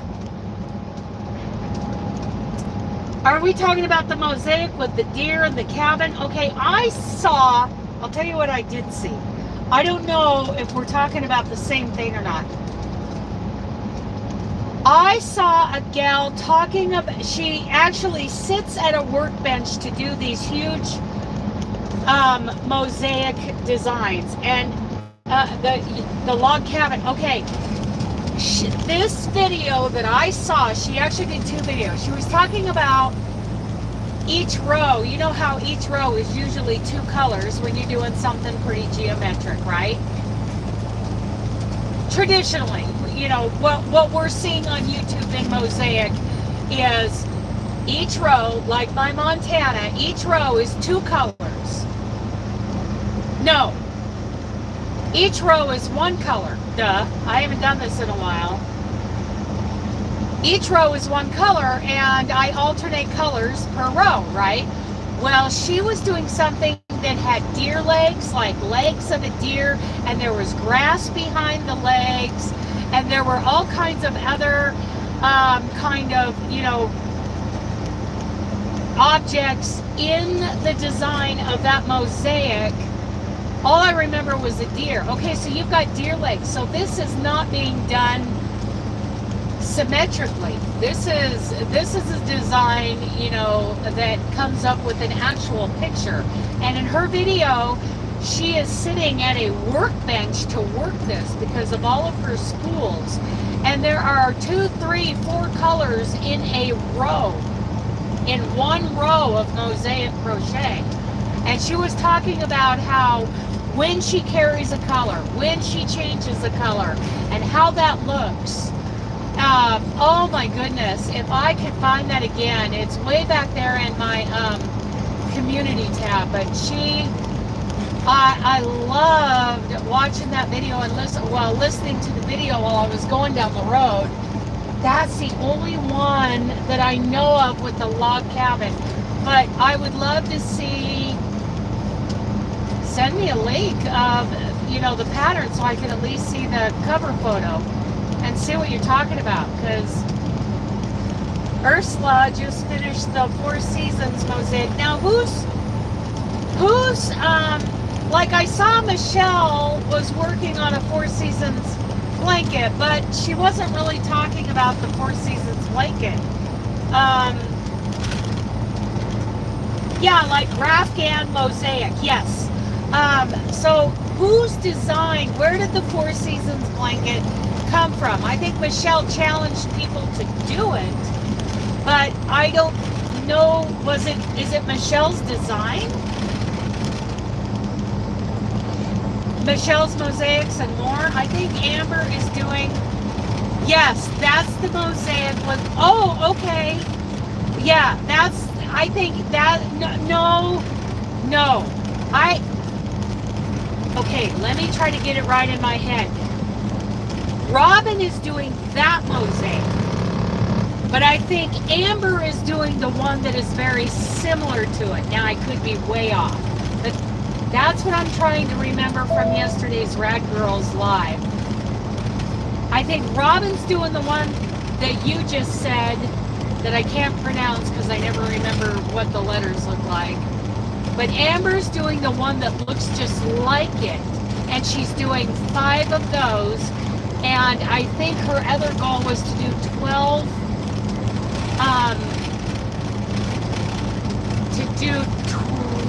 maybe Amber is doing the same one that Robin's doing, maybe.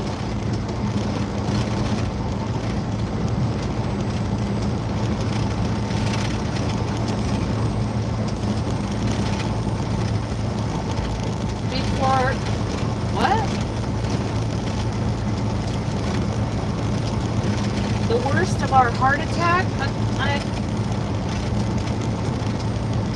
Schlock. Okay, thank you, Kim. That's what I needed to see. The schlock and the green trees also. Okay. There are 2 that look very similar. And I know Robin's doing the schlock.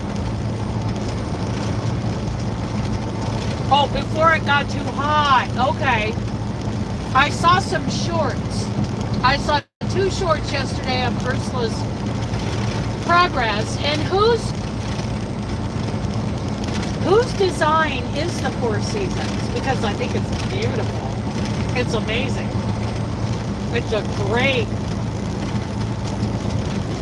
it is a very creative idea.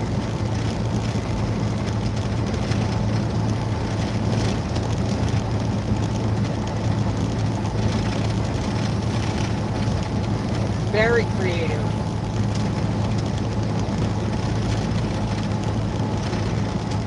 Yeah. That is a beautiful mosaic.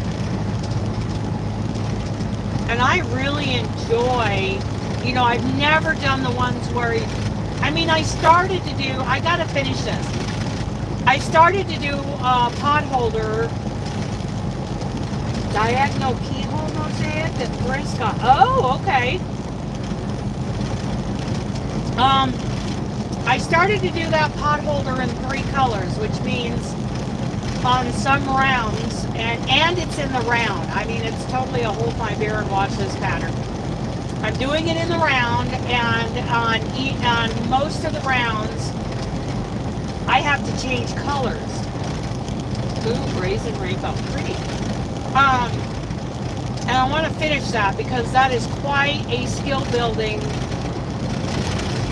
square. So I want to do that. But when I'm doing the mosaic, I mean, I really just kind of enjoy the cadence. What's the definition of cadence, you guys? It's like rhythm, right? I really enjoy the cadence. It's very relaxing and at the same time sparking the creativity in me that I feel, you know, emotionally charged by doing that.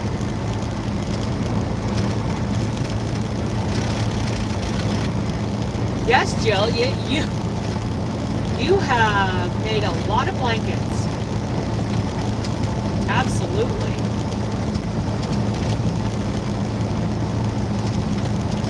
I wish someday when I'm a real grown-up retired person, interlock, yeah, I want to see the interlock. When I'm a real grown-up retired person, I hope to be able to make as many blankets as you do, Jill. Because that is where my heart is making Afghans. And like full-size, queen-size blankets. That's where my heart is. And doing something that is just, you know, repetitive enough, like the Montana, but also keeps me interested, like the Montana, like the colors I'm using, and I get a kind of a warm, tickly feeling in my belly when I think about sitting and crocheting the Montana blanket.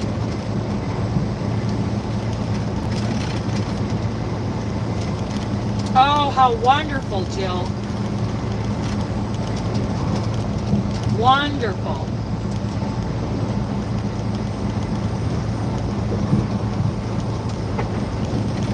Speaking of hotels, I'm waiting for a call back from our venue, the La Quinta in Boise.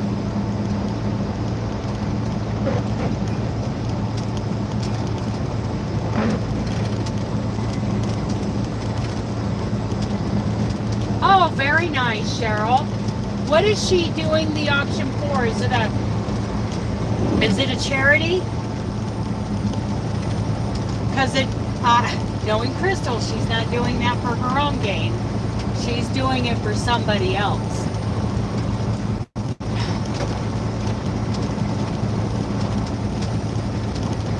Yeah, I want to see it. I want to see it.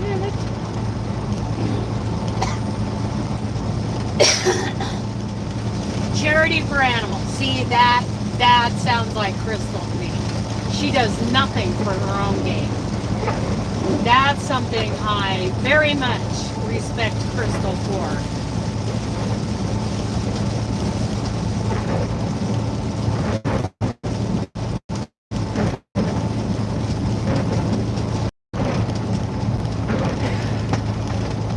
Not that there's anything wrong with making a little money for yourself, but she does not do what I call e-begging, which a lot of our YouTubers do. They're like, you know, we work so hard and we really deserve to have more subscribers, is basically what they're saying. Feel sorry for me because I can't reach the whatever point. Give me a break. It's fun. I think it's fun. I think it's fun to watch your numbers grow. That is fun, especially when you're just starting out. Oh my goodness, that is so much fun. That's just fun and exciting, and that I get. But, oh, let's help so-and-so because she just started and she needs 100. Well, does she give good content? Because my channel is, yes, I enjoy it and all of that is fun. But if I'm not giving something to you guys and doing it for you, okay, thank you, Jessica. If I'm not doing, content for you that I feel like you guys would find valuable, then I'm not worth, watching. And honestly, you can have a lot of subscribers, and if you're about making money, subscriber numbers are not going to make you money. That's what gets me. If you want to make money, which there's nothing evil about that, don't set a goal for 10,000 subscribers. Set a goal to get enough value in your videos, using affiliate links, using your own personal sales, a little bit of Facebook ads. Set a goal to make $100. Just once, not every month, but just to reach that first $100 mark. If that's your goal, is to be financially successful. Oh, I know, she's amazing. Because she's amazing, that's why she's at 1 million subs. But like I was saying earlier, it is not my wheelhouse to do 99% of her patterns are not my thing, but it is for a lot of people. And she deserves, in my opinion, Crystal's someone who deserves 1 million subs because she has provided content that is valuable to all of those people. She did the work. She's not just a talking head like me, blah, blah, blah. But my goals are different. My goals are, if anything happens, if I buckle down and get serious, then it'll be slow and steady when it's the race. Not all this fast stuff.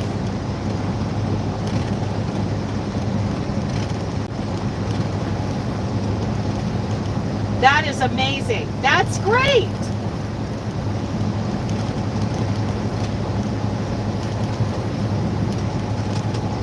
Oh, thanks, Trudy.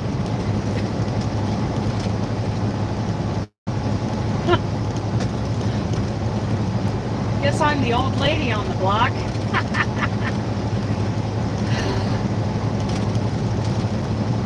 I'm not that old. I tell you what, when any of you hit 50, you're not going to feel like you're old.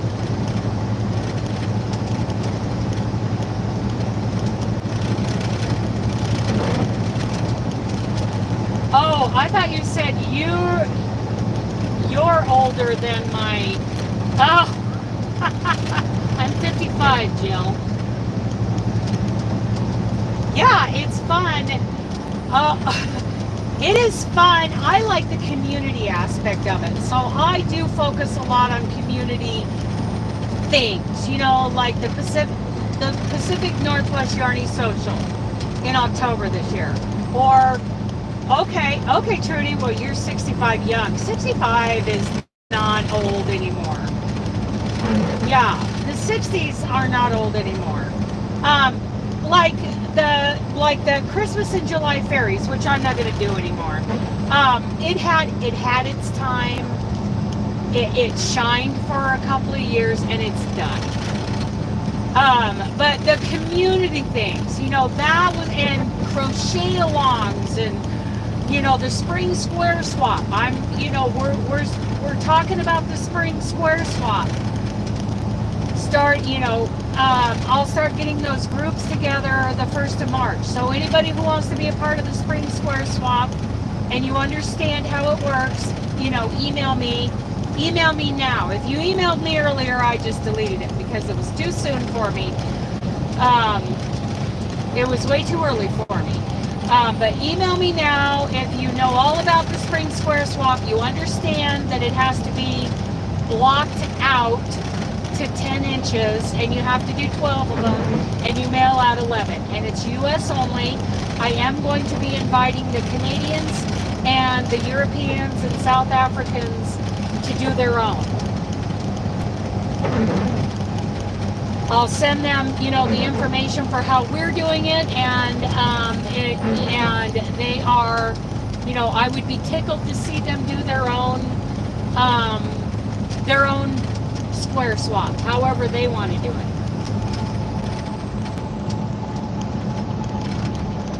Well, Trudy, the great thing is you do have a community online. You know, you are our people. You're our people. You are one of us. And I'm always so tickled to see you come in, because I know the time difference is great between me and you and Cheryl and Louise Wall over in the UK. The time difference is huge. So I love to see all of you when I can, either on my live, in my comments, or on other people's lives, in their comments, just being able to see you interact. But that's why I think these worldwide, you know, community events are so amazing. I have oh, cool, Ellen. Cool. Very cool.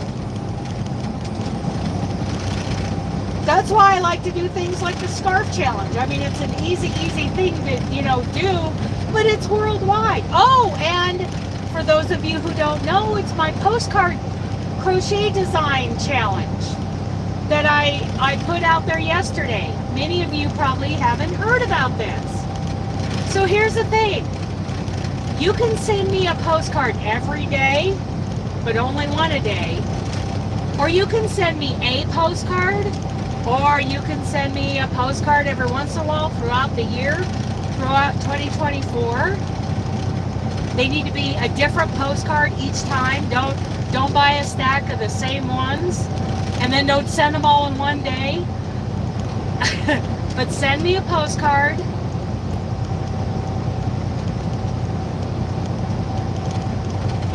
Well, Trudy, I'm going to be doing a blocking video here in a couple of weeks, 2 or 3 weeks. Maybe 3 weeks. But anyway, send me a postcard, and there are 3 things I want you to write on that postcard. 1, what is your favorite yarn? 2, what's your favorite kind of thing to crochet with that yarn? And 3, give me a search term for the kind of project you're talking about. I will not be doing dresses and thread, but someday. Cool. I love a blocked project, but these have to be, these squares, you're going to crochet 12 of them. You can use any yarn you want, as long, no matter what size, as long as it isn't an animal fiber, because we don't want to trigger anybody's allergies. So it can be cotton, it can be acrylic, it can be whatever. Yeah, I know, Ellen. I know, it's tough. So, crochet 12 squares of any kind, and in any size or any kind of yarn, as long as it's not an animal fiber. And then block it out to 12 inches, and then email me and I'll get you in a group. But back to the postcard thing. Send me a postcard, no more than 1 a day, and all postcards have to be different. And write on there, 1, your favorite kind of yarn to work with. 2, and it can be thread. You can say thread, and your favorite project is a doily. Okay, I can do that. I'm probably not going to do curtains. But, you know, let's say it's thread, and you love doilies. Okay, but you like a certain kind of doily, like, you know, round Victorian doily. So round Victorian doily would be the 3rd thing you put on the postcard as a keyword to search.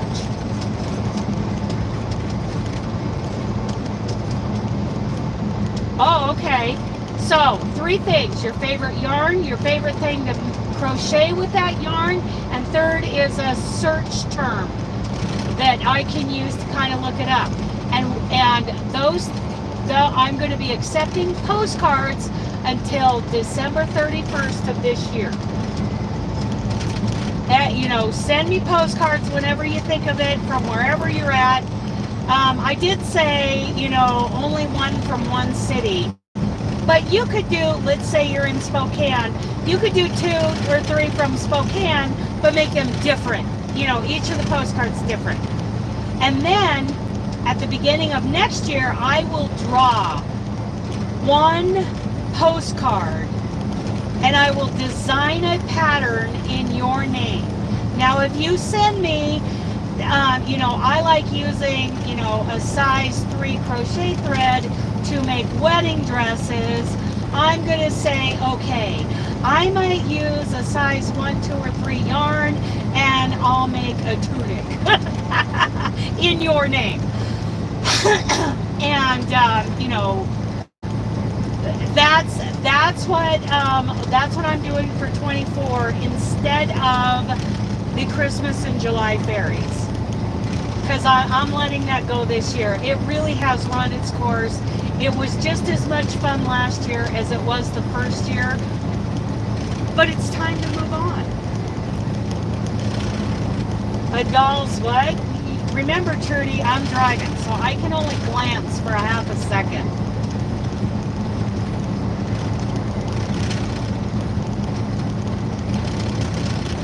Right on, Steph, yes! A doll's wedding dress? Yeah, I'm probably not going to do that.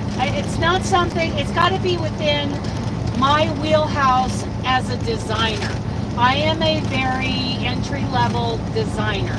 So I'm going to do my best to come up with something very interesting in your name. And hopefully I'll be able to correspond with whoever, you know, I draw. And we can kind of work out some details if you like. But sometimes, you know, people enter giveaways that I do and other people do, and you never, ever see or hear from that person again. And they won, and you're like, where are you? And somebody find that person. Yeah. So if I draw somebody like that, you know, I'll just go on with it myself. But, you know, if I draw one of yours, because you people, you stick, you're loyal, you are truly part of the community.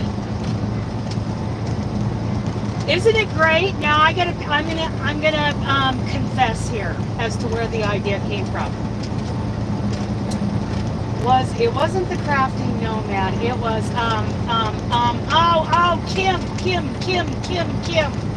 Kim. Not the crafting nomad. Oh, why did I lose? I love her. She was my Secret Santa one year. Hi, Chris. Velcro is my myth. That's right, Cheryl. Oh, what is her name? Why can I not? Anyway, who is doing the greeting card thing, where she's going to draw a greeting card every month and look and do. It's a greeting card crochet along. Who's doing the greeting card crochet along? Oh, why? Oh, I'm embarrassed because she is like, it's like forgetting my own name. What was my name again? Anyway, she was my Secret Santa. A couple years ago. I think Reggie did the Secret Santa thing. But anyway, I love watching her. I seldom comment because I'm usually, you know, watching, listening, going down the road, listening to my watch later list. It is a 10-inch block. What did I say? 12? I'm sorry. 10-inch blocked. I'm sorry. Did I say something else? I'm sorry. You're going to do 12 of them blocked out to 10 inches. I am so sorry, Ellen, if I misspoke. Symptoms of living in the 21st century. Blue screen toxicity, old age, whatever it is, mental brain fart, whatever it is, I'm sorry. Yes. Your square is to be 10 inches blocked out, Ellen. What did I say? I must have said 12 inches blocked out because I have to stop myself sometimes. to make sure I'm saying the right thing, but that one went right over my head. I'm sorry. You're right, Ellen, and thank you for putting that in all caps so I could see it.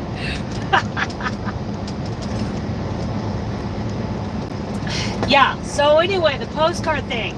I got that from, hello, what is her name? She is doing the greeting card cow. Somebody look up the greeting card cow, because that's where, you know, the wheels started turning. I did say 12. I am so sorry, you guys. 10 inches. You're going to end up with 12 blocks or 12 squares that are blocked out to 10 inches when everybody sends theirs to you.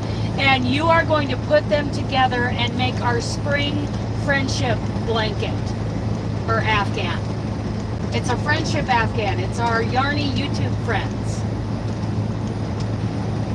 So that's how the spring square swap is working. But anyway, back to the postcards. Who can look up greeting card cow on YouTube?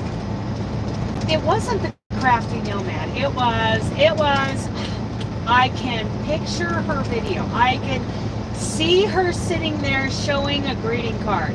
Because a lot of her great viewers have sent her greeting cards and she keeps them in a box. Lisa? Is Lisa doing the greeting card cow that are blocked to 10 inches and mailed flat? Thank you, Ellen. You rock. Is it Lisa that's doing it?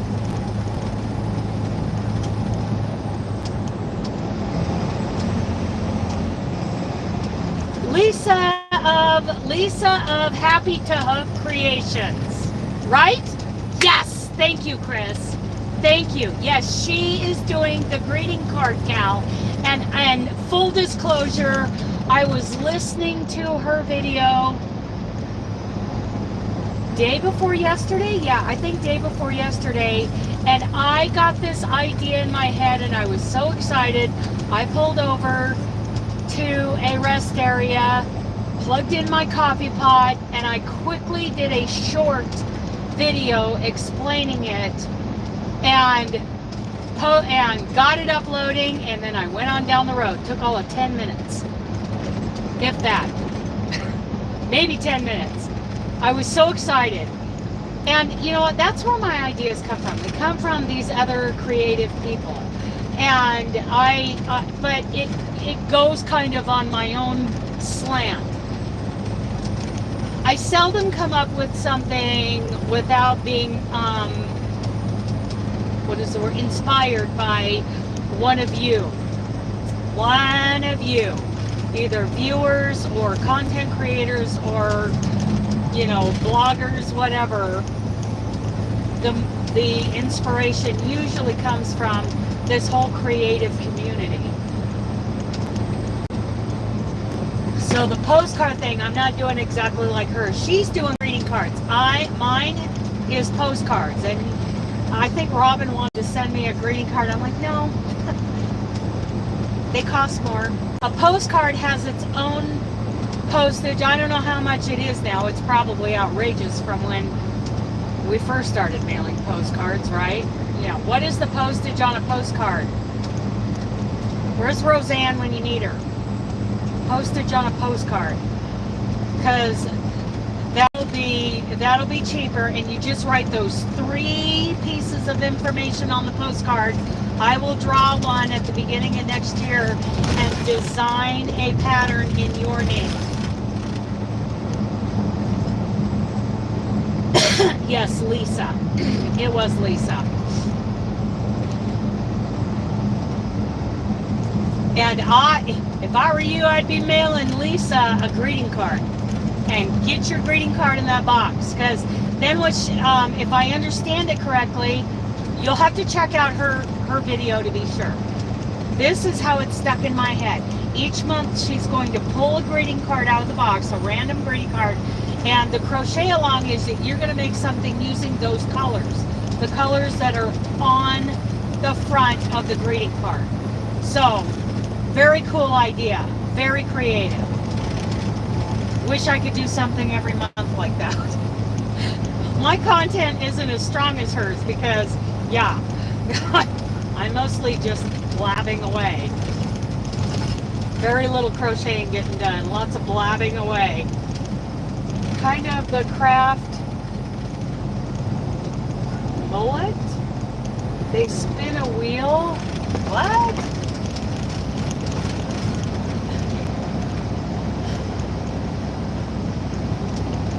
Kind of like craft roulette. They spin a wheel for parameters and we make a card. Oh, yes! See, I like that. Roulette. Crochet roulette. Found the postcards. They all say thanks for birthday. I am super tired in the evening. 50 cents to mail a postcard. Okay, well, I guess it could be worse. It used to be, what, 19 cents? Oh, how fun. Yeah. Oh, those coloring ones are fun. Postcards that are like a coloring book. Like, you know, you can color them. Wouldn't that be fun? I wish I could do that. I'd like to mail out postcards that I've colored.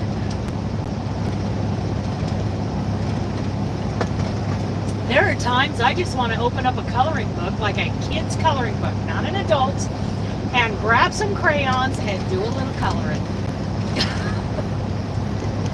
I like color.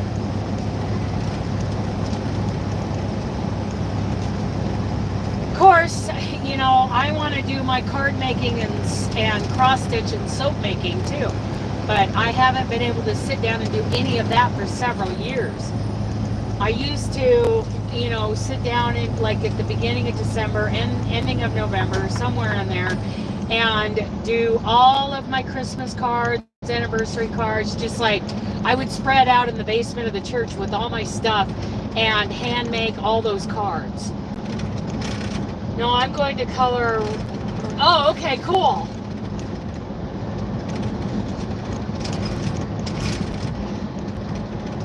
I probably don't need a birthday card or a thank you card because I haven't done anything. What is this?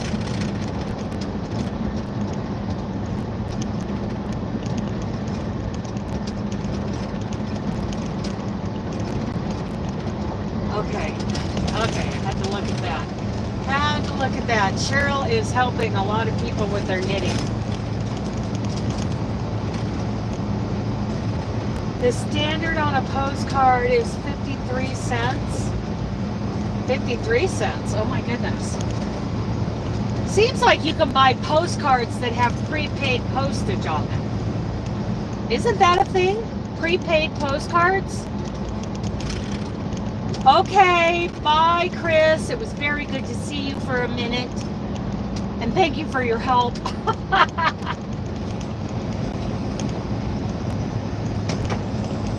Thank you for your help.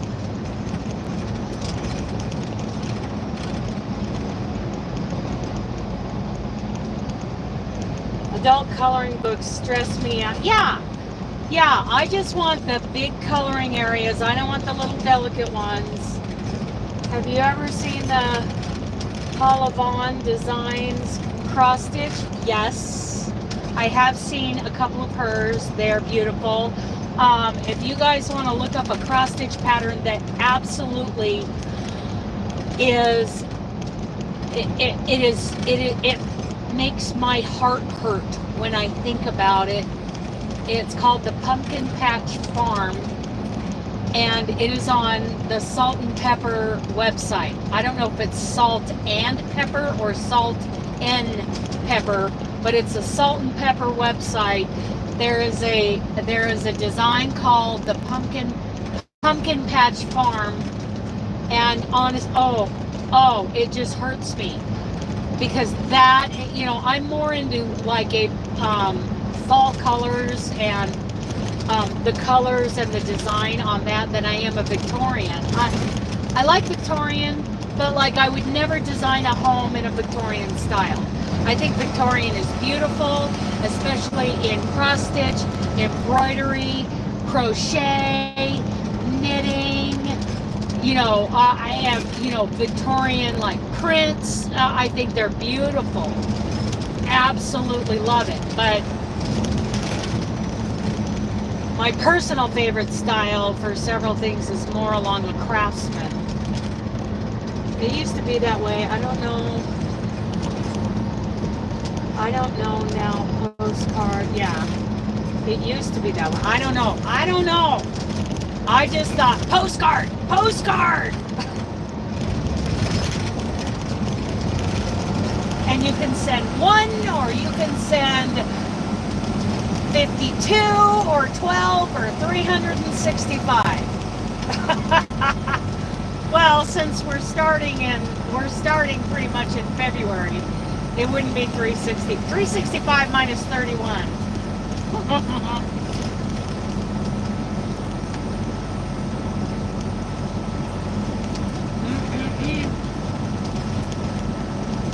I love Chuck.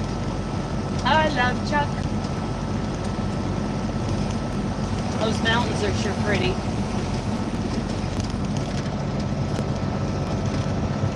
So anyway, yeah, I will, you put those 3 things on there, your favorite yarn to work with, your favorite kind of, don't narrow it down too much, kind of project you like to make with that yarn. And third, some kind of search term like, heart-shaped dishcloths, or double thick cowls, or triangle shawls, or asymmetric shawls, or whatever, that kind of thing.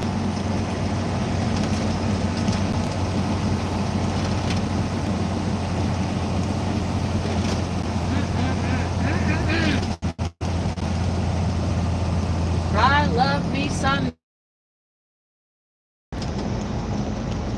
Go, dude, go.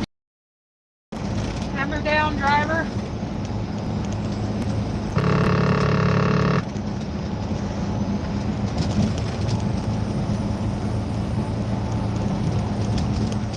I'm surprised at how heavy this load is.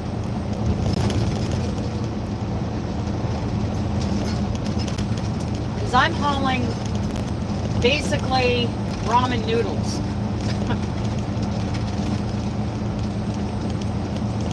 2 foot by 1 foot of a knight on a horse in the foreground, and a castle with a dragon. Oh, very nice, Jill. I love cross stitch. That was the first fiber art, and I still love it. I love it dearly. And Robin sent me that pumpkin patch farm design, so slowly I'm going to get the cloth and the floss for it, everything I need for it, because the whole kit was over $100. So she just sent me the chart, and I can add whatever's needed, as I feel compelled to do so.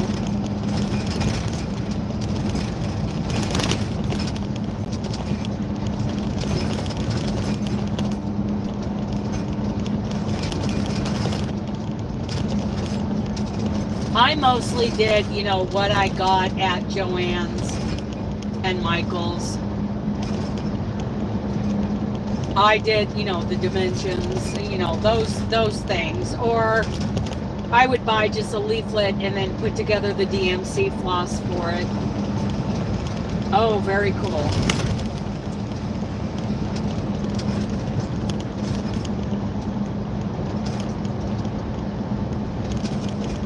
I've got a started wolf pack one, a design of a pack of wolves.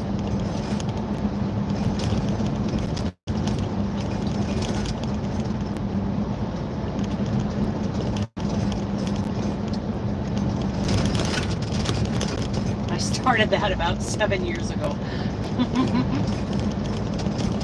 Time to get back at it.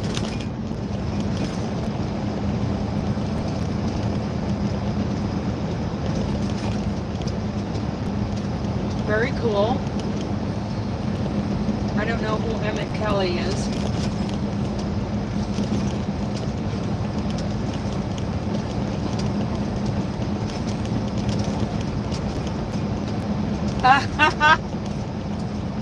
Oh, I'm so glad. You know, it surprises me how many people enjoy sitting through this, where I'm just blah, blah, blah. I'm just yakking away. Oh, okay. Very cool.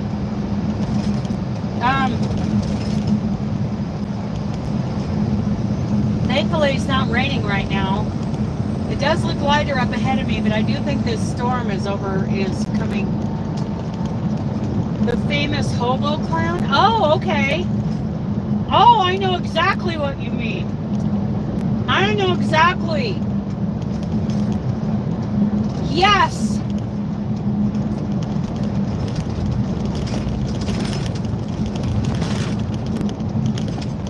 Yes, I know exactly what you're talking about.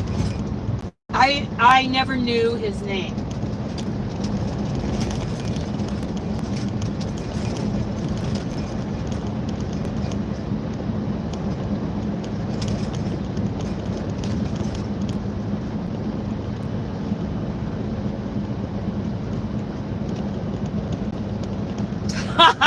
I'm there. I am there, Ellen.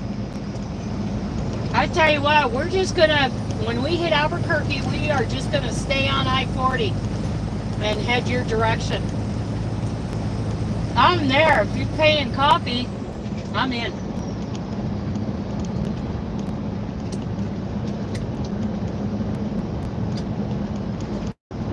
Love me some coffee. I don't.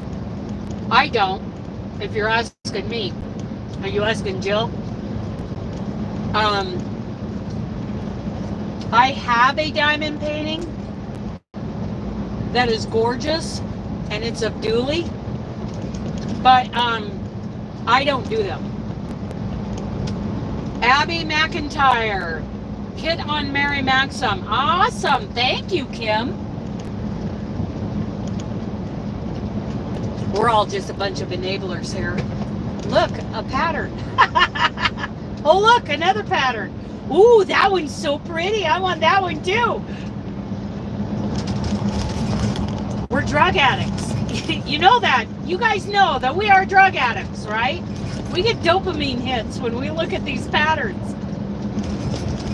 Serotonin and dopamine. We are addicts. Ooh, Jessica's bringing muffins.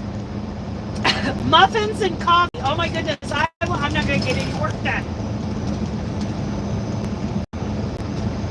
Yeah, I don't either. I find it boring. I do. And that's personal.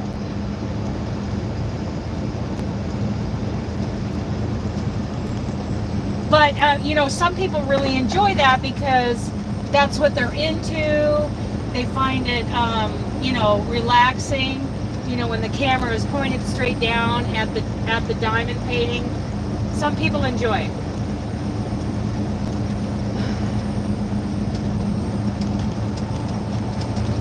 What yarn? I don't have any yarn. I don't see any yarn. What yarn? Deny, deny, deny. Ophelia Talks reading shawl. Oh, yes, I've been hearing about that. I need to go check out a video, you know, listen to one of the videos on that. I'll put that in my watch later list. I think we were talking about that in the Rad Girls Live yesterday. I like Ophelia Talks. I like her patterns, and I like her. I have a partially started Lizzie blanket. It's on my to-do list, but it's not a high priority. You know, I've got priorities like the Artisan Afghan, which I'm going to start over on. My cousin Lisa's Seaside Sampler, and you know, the Montana, the Noah scarf, and then I'm going to do an overall a very high level overall study of the Old Testament to kind of give people a grip on how that all happened. Just very high level. Very surface level Bible study blanket that might come out next year. That's a priority.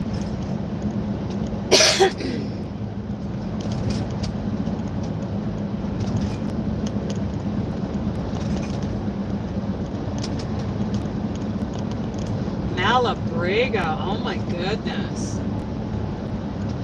Cool. 12 skeins of yarn last year and all. Oh, you're amazing, Ellen. You are my hero. You are my hero.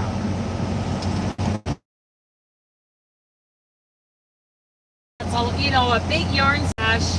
It's like, but you're still buying yarn and you have this massive wall of yarn behind you. That is like, to me, that's like yarn abuse. It's yarn neglect. Somebody call the sheriff. We have neglect going on here. Yeah.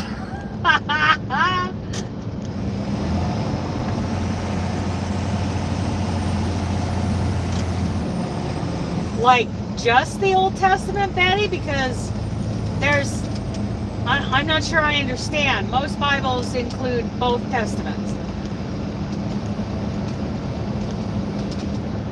No matter what version it is. Yeah, that sounds like wonderful yarn. Oh my goodness. Oh, I've never touched it, never seen it. It's like a unicorn. That would break.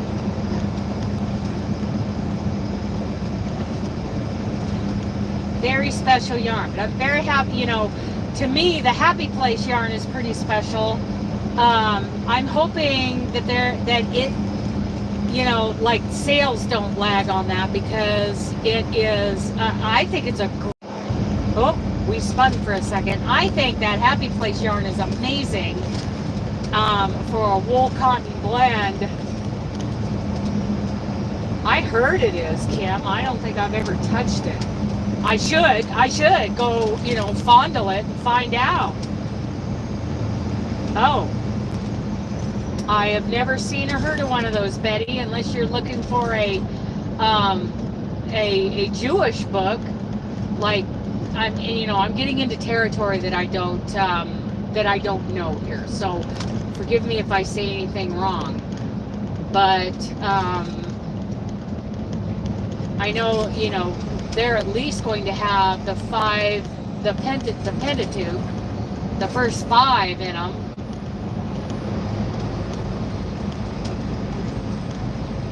Getting into territory I don't understand. Like,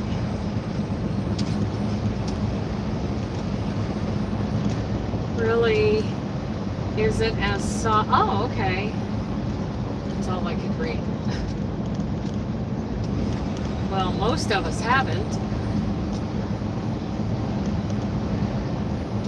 Yeah, it's in a different language.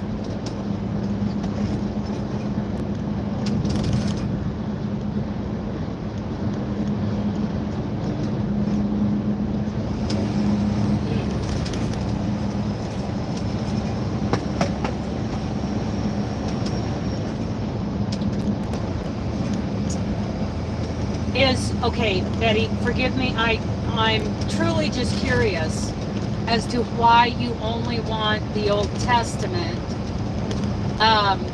Is this part of your religion that you practice?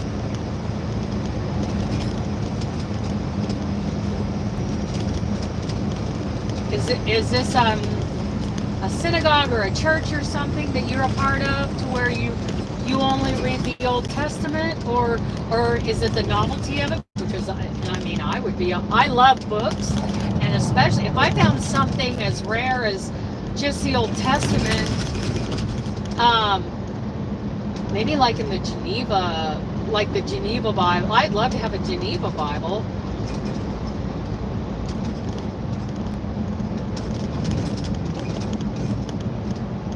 Just curious, and if you don't feel comfortable answering, that's absolutely fine with me. I'm just curious. I've really been into studying the Old Testament lately, so that's where my curiosity is coming from, is actually in Scripture itself, not from any other standpoint. So I don't mean to single you out or make you feel uncomfortable.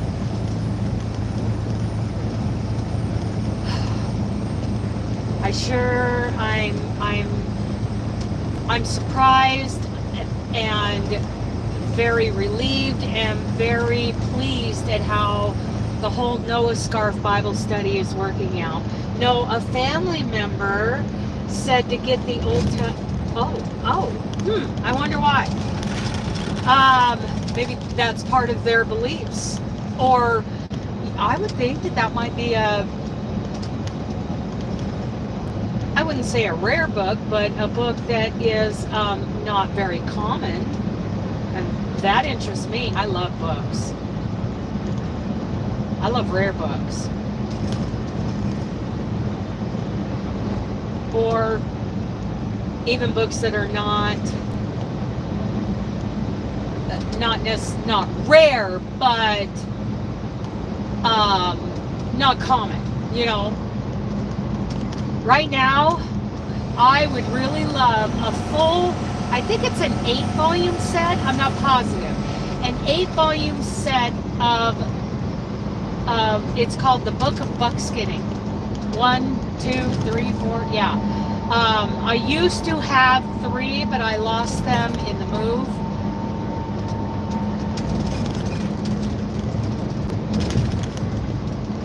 Oh, see, that's a thing, yes. Yes, and now, typically, in mainstream, they're put together. I had forgotten that, Trudy, thank you. I had forgotten that they were separate. Probably to save printing costs or something, too, you know, or it just hadn't, for lack of a better word, evolved into the one book it is today. Okay, time to get over.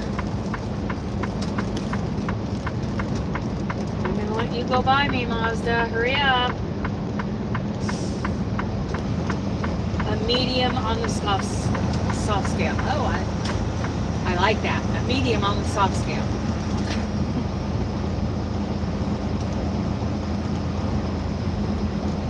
What size is Woolies? Is it a chunky?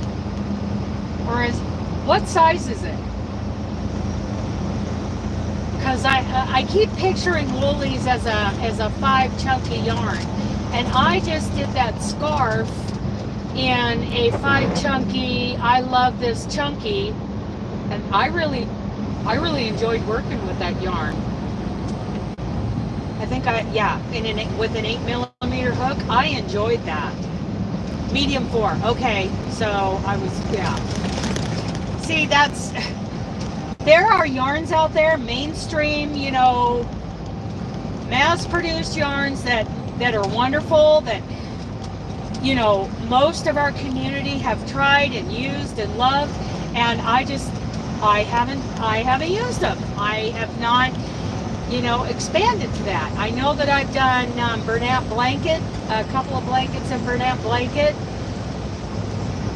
God help me if I ever have to do another one. Is it, as Crystal says, is it scarfable? Is it scarfable? That I love this chunky, I felt was scarfable. Of course, I love this chunky as acrylic. It's Google's word of the day, narcissistic. Wow!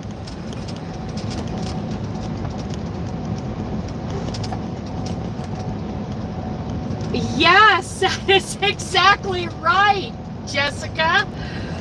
It's a 6-weight. Oh, Woolies is a 6-weight? Oh, so it's a bulky yarn. Oh, and there's also 4-weight. Okay. See, you guys know way more about that yarn than I do. Okay. See, I did not know that. I was picturing it as a bigger yarn. which is probably why I have never gravitated towards it. When I see woolies over there on the other end of the aisle, I'm like, okay, I'm going over here. Uses an 8mm hook. I'm looking at a skein of wool, quick, thick, and quick. Okay, my woolies that I have is a 4. Okay, cool. Very cool.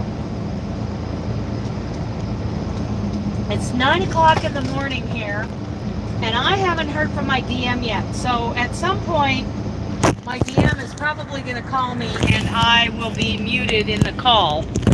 But I will turn the camera on and let you guys know that I'm on the phone when that happens. It's scarfable, just not butter soft. Right, yeah.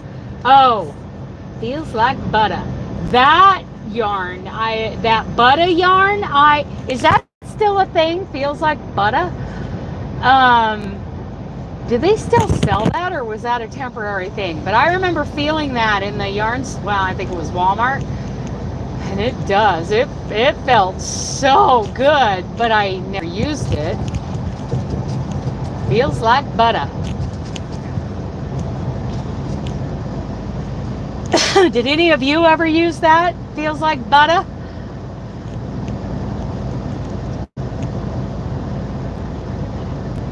Boy, there's quite a line coming in from the east, it seems. I guess we have just as much of a line coming from the west. But it sure seems like quite a line of headlights up ahead for being out in the middle of the desert.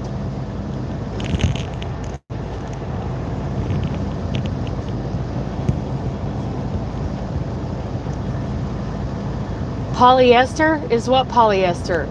Oh, Marion, you hated that yarn. Why is that? Please tell us. Was it kind of halo-y? You have some in pink. It's 12:03 p.m. here. That's interesting, Joe. I guess I never paid attention to notice there were more than wool. There's woolly. Was that butter polyester?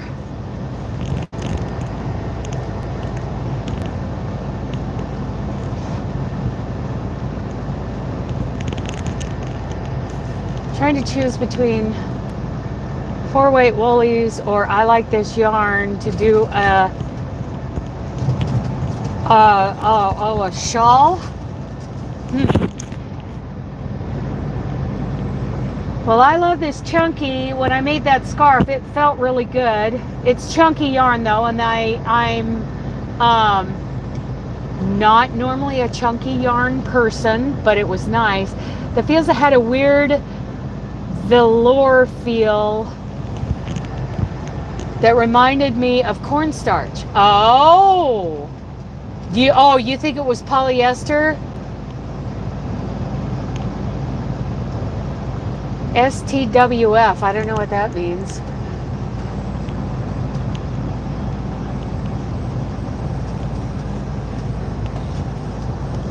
I don't know what STWF means, but I mean, when I walked over and felt it in the store, I'm like, ooh, that is slippery smooth. Do they still sell it? Because, now that I'm thinking of it again, I haven't noticed it anywhere. That feels like butter. Oh, was it way overpriced? See, I just remember walking over to it and going, ooh, yeah, butter. That feels like butter. And then I walked away, and that's it. And what else? Hygge. That feels very soft. I'm thinking they still sell Hygge. I always have to say Hygge. Isn't that a Lion Brand yarn, that Hygge? And you know who used Hygge? I'm pretty sure. Sorry, internet keeps. I didn't. Oh, okay. In a twisted. Oh, okay. Acrylic. Amazon has some. Oh, the feel like butter. It is acrylic. Okay. See, I never even paid attention. Stitching together with friends. Sanita and oh, okay. Red Heart. I was thinking woolies would be kind of rough. But, you know, there's some wool out there that's really soft. The Huga yarn. Okay, so who was it? It was Left is Right. No, not Left is Right. Crochet 8 Canada, the other Sandy, did a Scoody, like a scarf with a hood, a Scoody. Is that what she called it? Maybe. No, that's not what she called it. I don't know what she called it, but she did it in Huga yarn, and I have a feeling that thing feels amazing. She did it quite a few years ago. I want to say a handful of years ago. It was beautiful. It was beautiful. Not something you wear when you're a truck driver, because that stuff, it'll get grease on it at the very least. It'll get some of that. Everything I wear gets that, you know, the grime and the grease, or the road salt and all the stuff. What is I like this yarn? Are you referring to I love this yarn? What is I like this yarn? Or is that just how you like to say it because you don't love it? Which I would get. I get that. Because I like it. I don't love it. I would rather use Savor. Ice Yarn Savor.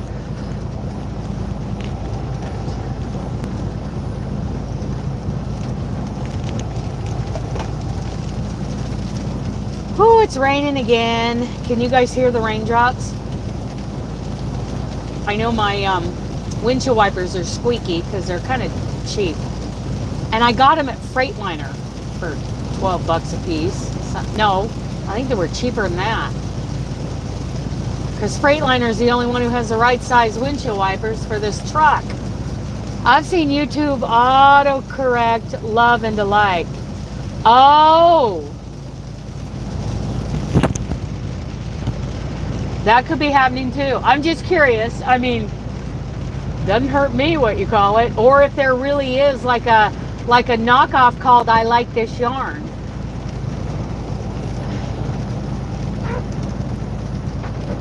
Or if that's how you like to say it, because it isn't a love relationship, it's a like relationship.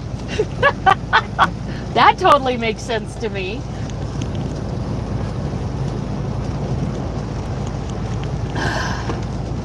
Of course, Niles gets nervous if anybody uses the word love in chat. He's like, oh, let's just be friends. Typical man. Typical man. Lion Brand. Butter. Oh, butter is a Lion Brand. And do they still sell it, Kim? Seems like I haven't seen it in a few years. Of course, I haven't even thought of it since that day that I touched it. And Huga, I haven't seen Huga in a while. Of course, I haven't been in a yarn store.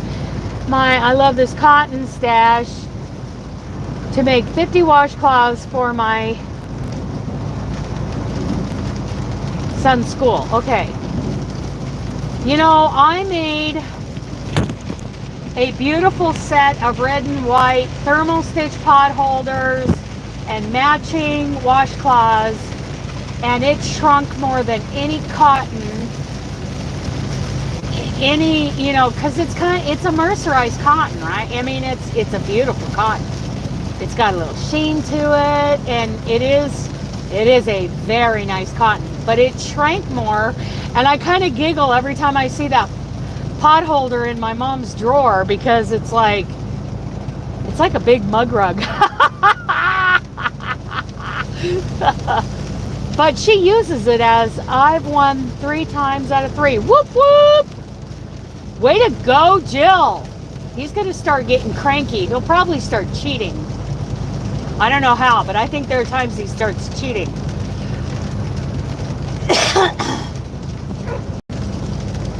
Let's see what happens, Elizabeth. You won! Woohoo! He's feeling generous, but he's gonna get cranky. You know, he's a guy. His ego is easily wounded. Easily.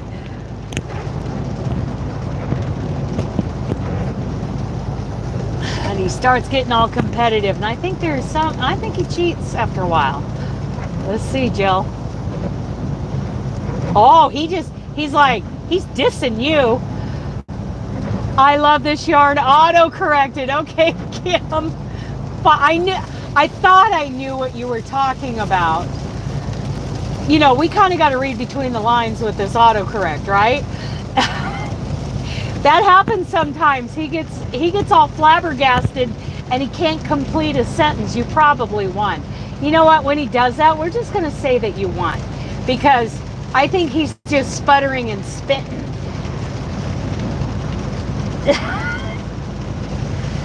See, he did it again. He's dissing you. Okay, and there's Elizabeth one. I think he's getting tired of losing, you guys.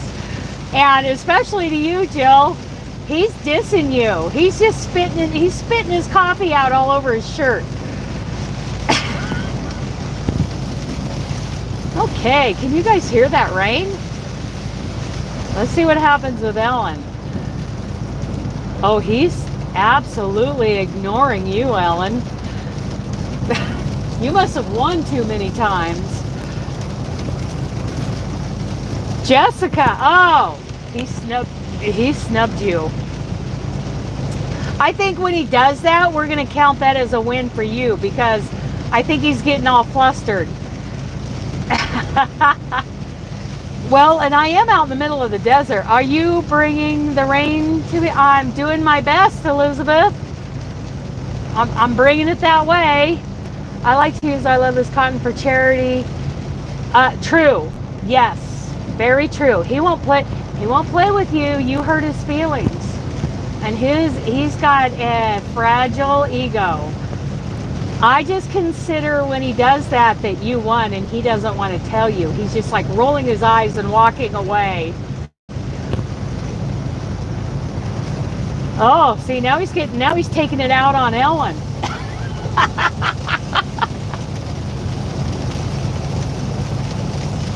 I love a wet desert like this. I love the smell of it.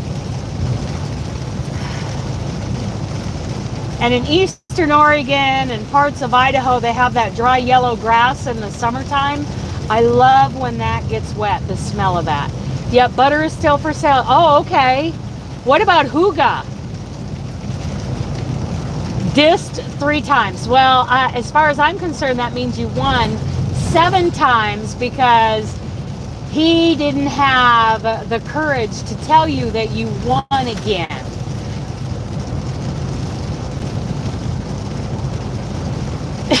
Oh, now you're bribing him with bacon? Ooh, works for me. I like bacon.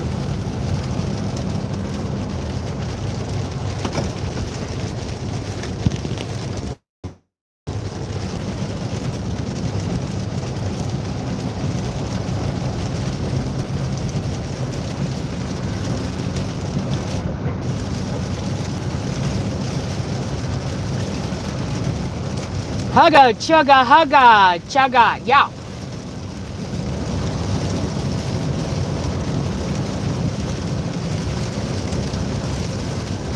Hooga chugga, hooga chugga.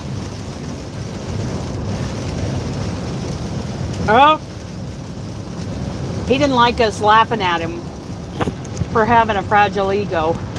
Oh, we're coming down into Needles, California, you guys. I think. I'm not sure, but I know that when I start to drop down in the valley, I start getting excited, because when I get to that valley, I cross the Colorado River and I bump this baby up to 70. I love this cotton. Seriously. That set was beautiful, done in red with a white stripe, diagonal stripe across them. They were gorgeous. No, I don't. I don't, Jill.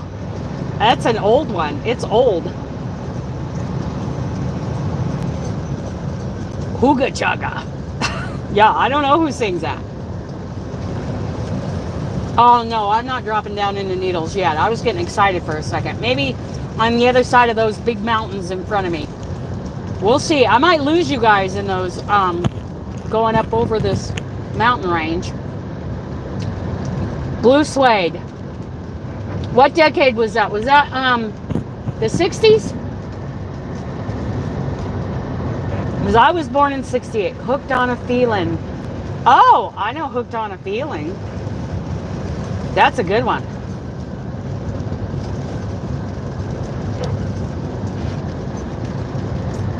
Oh, I gotta slow down. Hello, girl. You slow down. Don't be getting no tickets. We were up to 68. Oh my goodness. 74.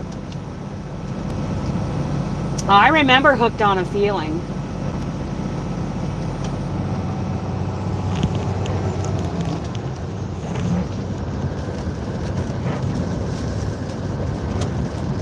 Come on, girl, slow down.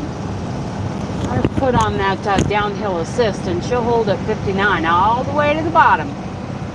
Good girl. Good girl, Spiffy.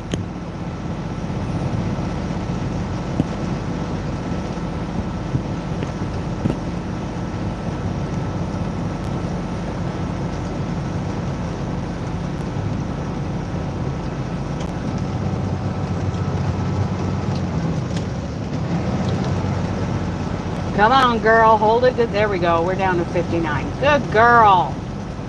I think those cops waited at the bottom of this hill, bottom of this grade. There's a off-ramp and an overpass, and I think they sit on the other side of that, waiting for us to come flying down. I've seen them. I've seen them. I've seen them kind of staggered along here.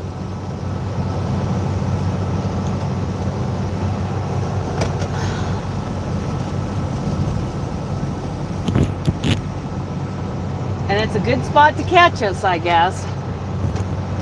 But seriously, I think at least half of them that come down this hill, it's a original. It was originally sang by B.J. Thomas. Really? And he's a country singer. I like B.J. Thomas.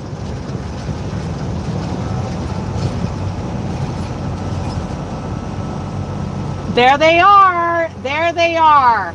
They are sitting in the median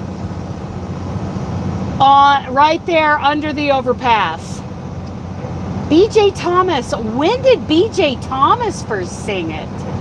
Because that's amazing.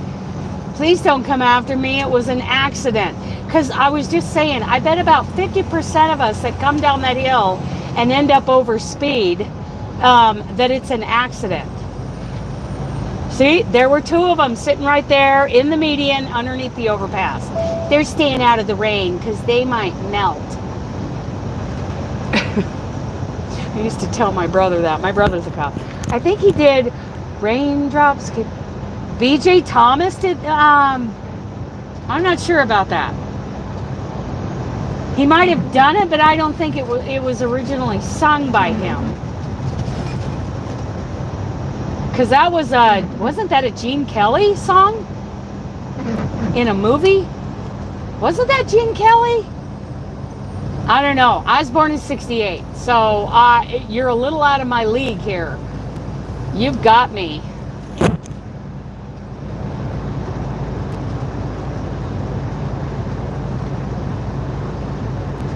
Or maybe he did Singing in the Rain. Maybe I'm thinking of Singing in the Rain. I tell you, my rain song is by Gary Allan. Songs about rain.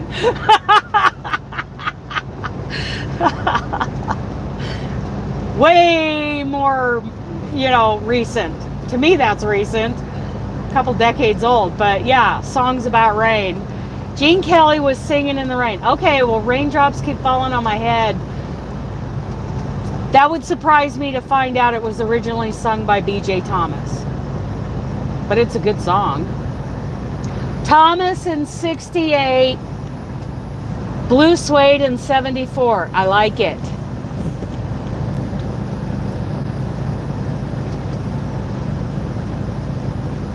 How many of you know Gary Allen's Songs About Rain?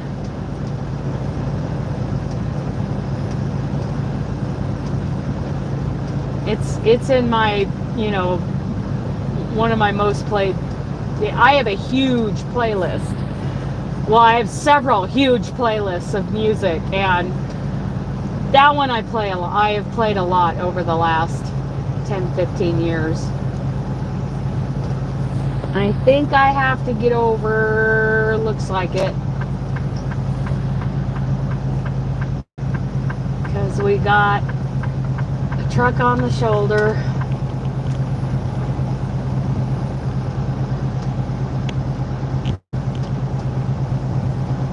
Yeah, what are you doing, dude? Maybe he just needed a little trucker break.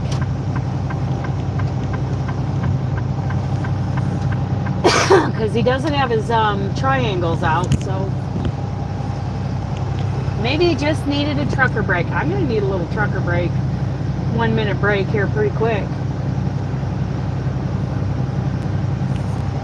So nobody here knows Gary Allen's Songs About Rain.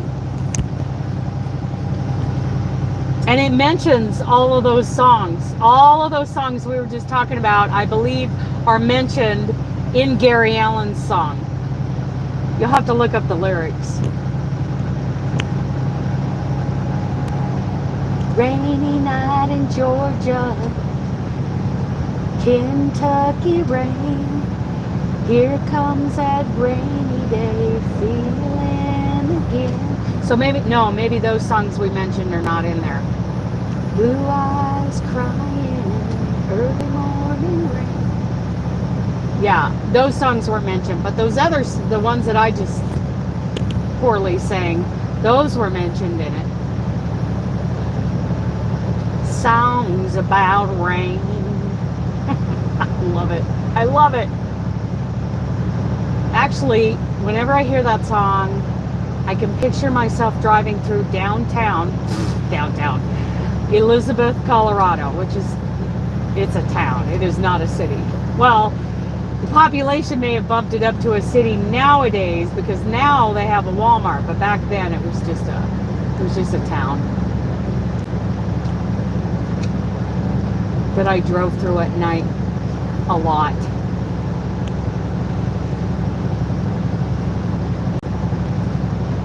Oh boy, I might lose you guys as I go through the cut at the top of this grade.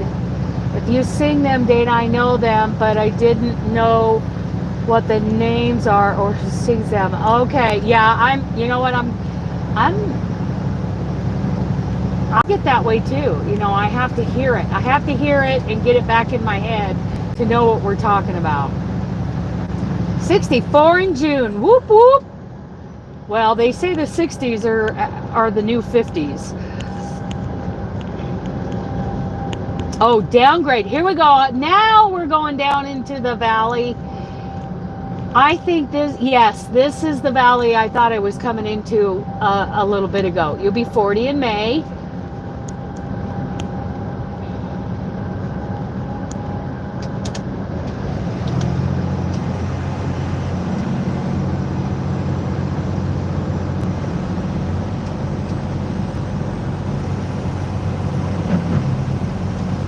Yes, now, once I get across this valley through Needles, California, I will be at the Colorado River and whoop, whoop, let her buck.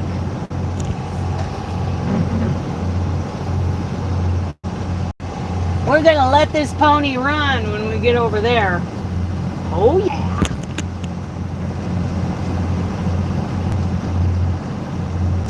Okay, Jill.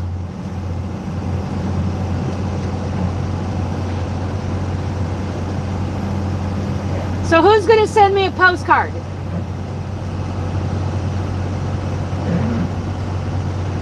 And who remembers what goes on the postcard when you send it to me?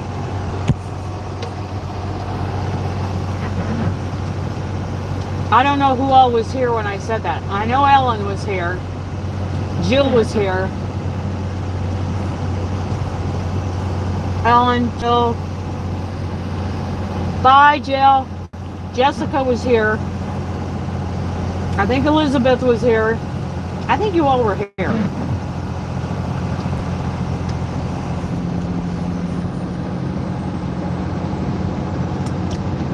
Okay, Spiffy girl, let's take it easy. Don't get a ticket. You've made it all the way, almost all the way through California without a ticket. You got this.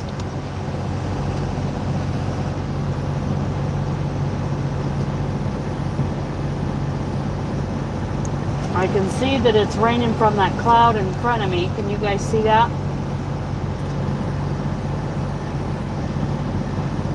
It looked like there was a wildfire. So I was in Ontario, Oregon. One. No. Cheryl?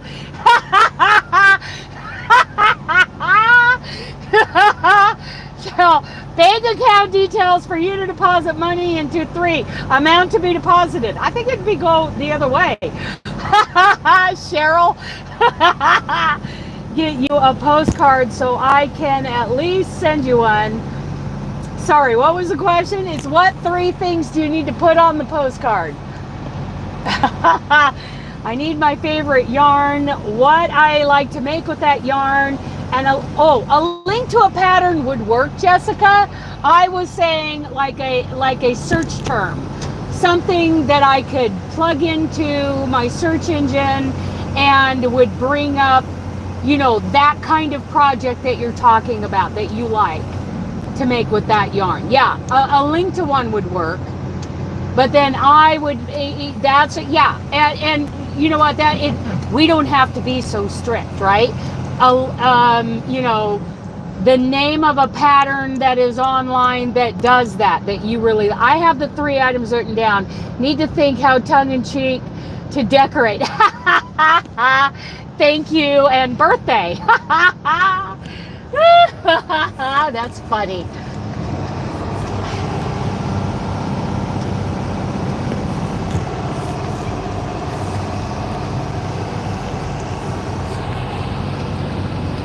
Cheryl, that's funny. Put some zeros in there, Cheryl. I want to see a postcard from you, Cheryl. I want to see one from Trudy. I'd love to see one from Ursula. Louise Wall.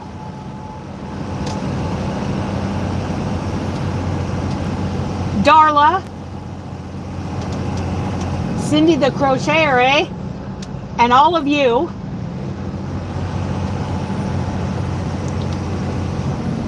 Oh my goodness, that's funny. Funny, funny, you people make me laugh. That's why we're here.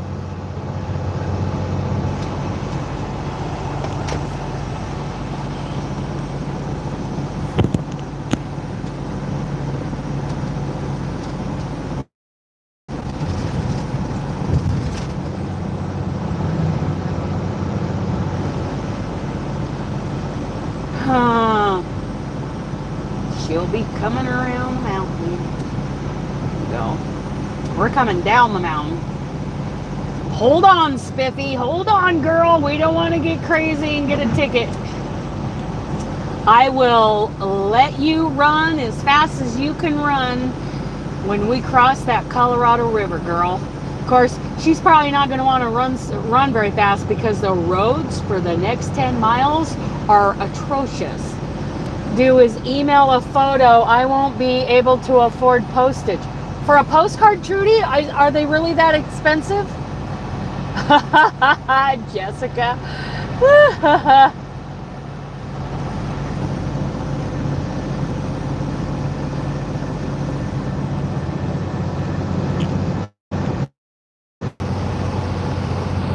What did Ellen say? They were like 50 cents here, but I don't know what postage is in South Africa, and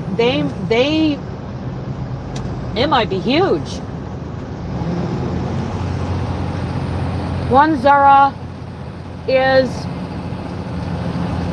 I don't know what that means. R19 due is $19, okay. It's $3.50 to mail one from oh my goodness, Cheryl. $3.50 to mail a postcard. That is crazy. You guys are being gouged. And we're not talking greeting card in an envelope. We're talking a postcard, no envelope. Wow! I don't expect one from you, Cheryl.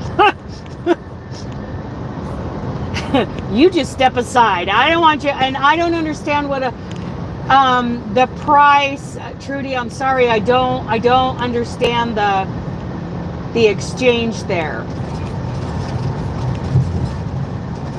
But it sounds like it's expensive. I mean, $3.50 Australian just to mail a postcard. That is yeah, Google said 50 cents USA. Because literally, they're just a little card. Bizarre. Okay, well, I don't know what the exchange rate is, so, and how much a postcard is there. I can't imagine what it costs to mail like a legal size envelope from Australia. Holy cow. The postage to mail a postcard. So it's 19 to 1. Wow. $3.50 to mail a postcard. That is crazy. We're talking about the postcard thing that I came up with, Demetra.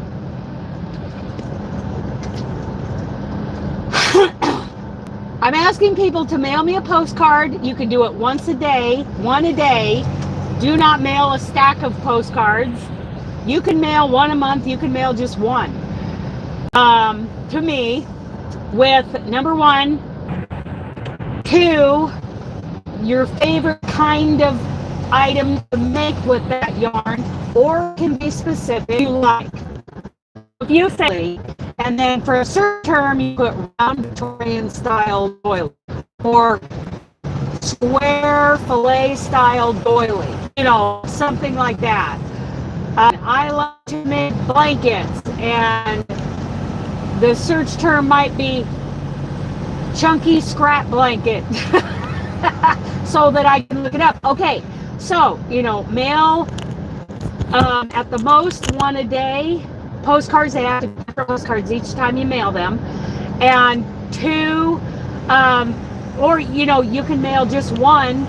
And I will design a pattern along the lines of what you put on the postcard. We may even, you know, talk about it, communicate about it before I design that pattern, and I'll design it in your name.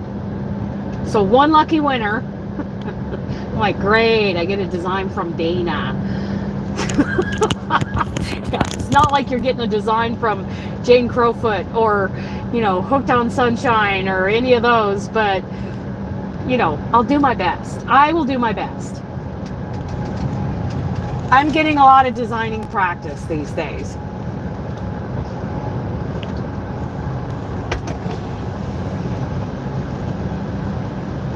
Whew.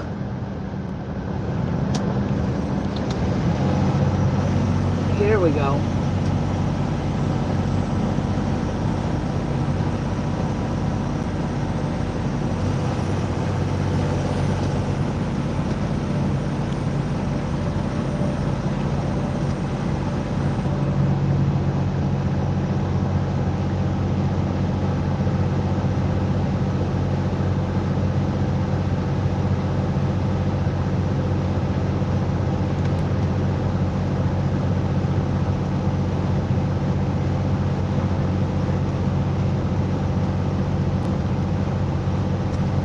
I've never seen this kind of UPS setup, but oh well.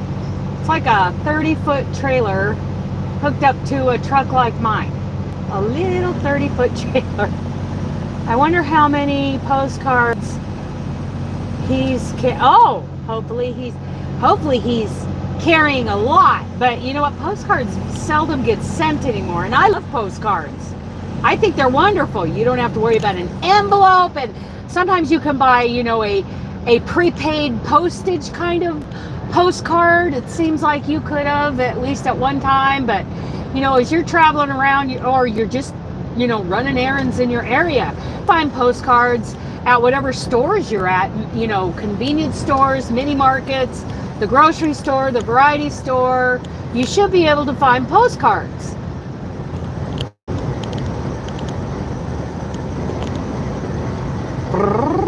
Slow down, Spiffy. We're doing 61. That's not okay. Not okay, girl. Just keep it at 59 until we get across the bridge. I know you are raring to go, girl. I know it. Because I am too. But I tell you what, that first 10 miles in Arizona is rough. You guys are going to feel it. You guys better have your helmets on, your safety glasses, your reflective vests. Once you get to the Colorado River, does the speed limit change? Yes, it does. No longer are we restricted as, see, in California, it's 55 if you're towing anything. No matter who you are, 55. And everybody else is doing, you know, they're at 65, but they're doing 70, 80, 90. It's dangerous for everybody to be at different speeds. They do the same thing in Oregon and Washington. It's ridiculous. But once I get out of California, get over into Arizona, this truck is governed at 70, and that's what we're going to be pegged at.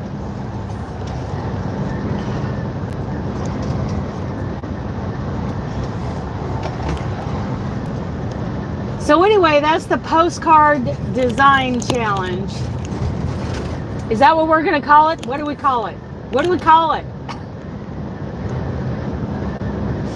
Postcard design challenge? That doesn't really describe what's going on here, but anyway, we don't have to call it anything. Send Dana a postcard. That's what we'll call it.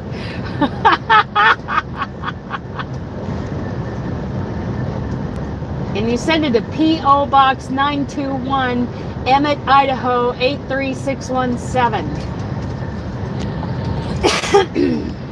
I should have put that in the description box. But I think it's on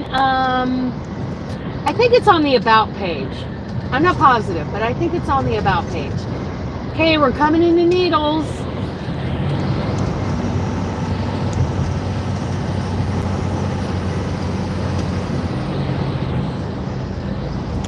And we have been live for 3 hours.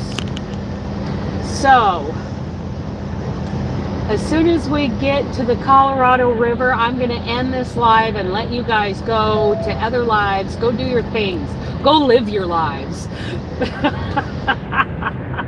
Go do all the things.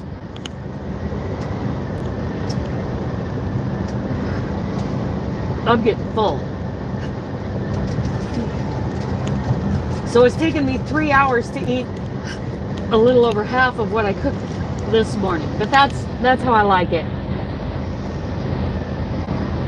Okay, thank you, Cheryl. Thank you for checking that. I should have put it in the description box.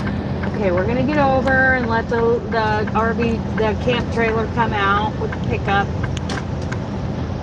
3 hours. It's a record. I almost have my shelves empty. Nice. Nice. That wagon wheel restaurant that I'm passing right now here in Needles, California, that is that's a nice restaurant. Pretty good food. Pretty dang good. Oh my goodness. Oh, I'm full now.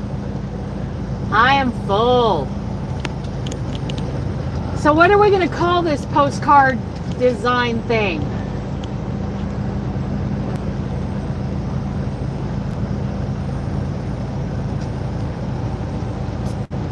Because it's like a chance to win kind of thing. If anybody wants to win that. I got so excited. It's like, you know, you don't have a big name as a designer, Dana. But I will have all year to practice, you know, send Dana crazy challenge. 9.5 hours of drive. 2 hours on my drive clock. We'll see how those because I can get a lot further now that I'm getting out of California. I can rack up the miles. So I might get like 520, 540 today. Whoop, whoop. That's not super trucker status. Those guys drive over 600 every day. Fun with Happy Mail. We're going to have to come up with something. Send Dana's.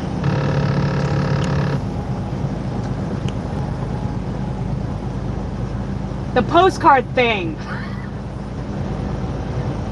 The crazy postcard thing. Bikinis made with chunky yarn. What? Where did that come from? Bikinis made with chunky lime green yarn. What happened to make you say that? Because that seems so random and weird, Cheryl. What did have I said something that would be an answer to, and I just can't remember? Maybe I forgot what I said. That's what's going on my postcard. Okay. I don't want you going broke sending postcards. Bikinis made with lime green. That's pretty specific. But just so you guys know, I won't be making bikinis. And I won't be making wedding dresses. But if you put something like that, we will communicate and we'll come up with a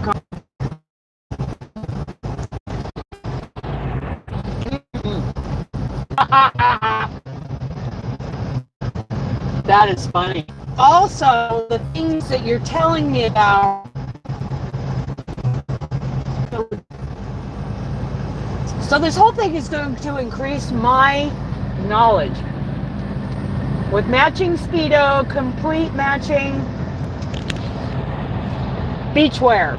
Cool!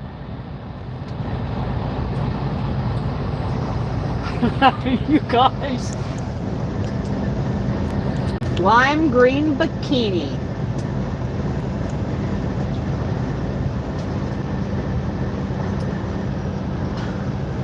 So you guys are getting shouted out. I'm learning about stuff. Because like I said, I'll be listening to video tutorials on the stuff, on things that you mentioned. So that when I do draw one next January,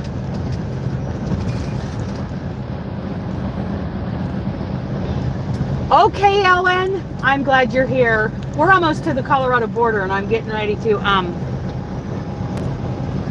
I'm going to end the live at the Colorado border.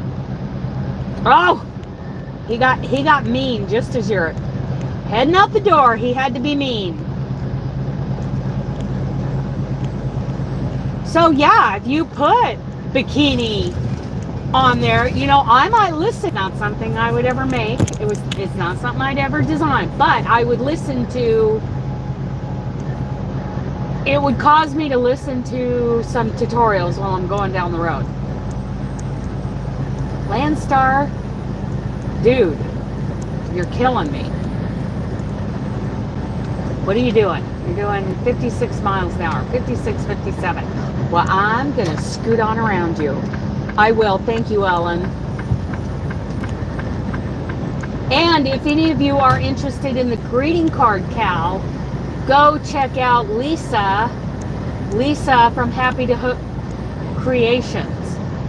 Send her a greeting card with some beautiful colors on it. Yeah.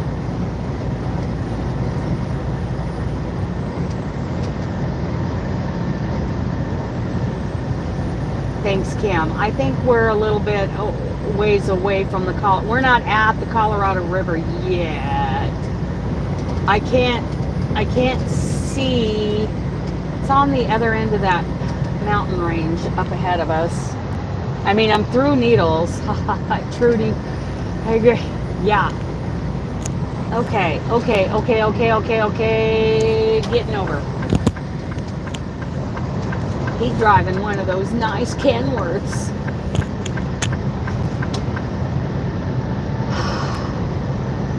Five-mile road. So is that road 5 miles out of town or 5 miles from the border? What is 5 Mile Road 5 miles from? Or maybe the road is 5 miles long. I'm at exit 148. We're getting there. We're getting there. We're getting there. Oh, I think I can see the border way over there.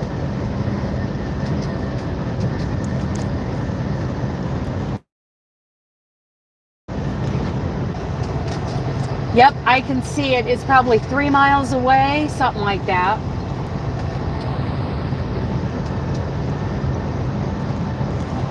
So get your rock, paper, scissors games in.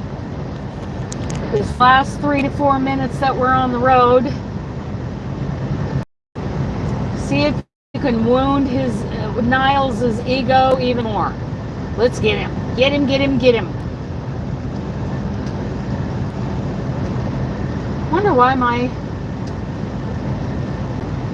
DM hasn't called me. What are you doing, dude? Dragging his feet. Well, he knows I'm pretty much set. Yes. Let's see, Steph. Let's see, let's see, let's see.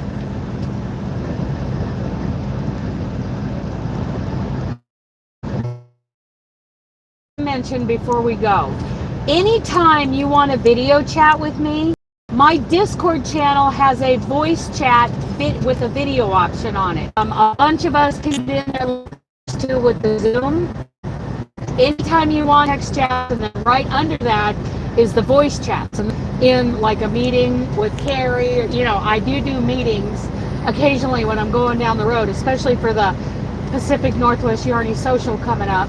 So, you know, if I'm not in something like that, then, and, you know, I'm not busy with something while I'm driving, you know, we can all go into Discord.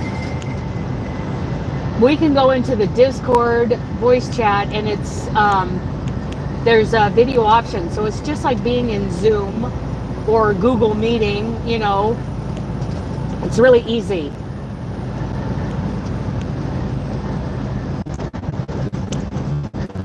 Yeah, so when I do that, in fact, I would love to do that, like my little little truck driver's break up here. I need to head out. Bye for now. Bye for now.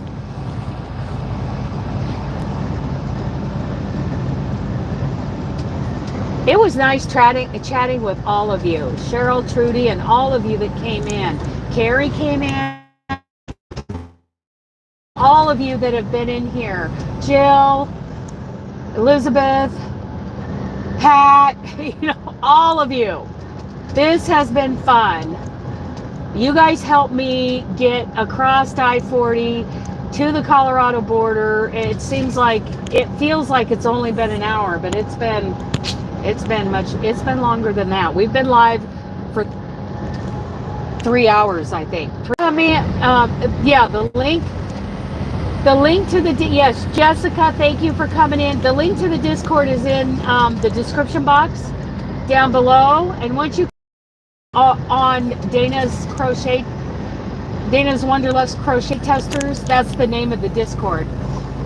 You can look over and see that there's a voice chat. In fact, I'll just go in there in about 10, 15, 20 minutes, something like that.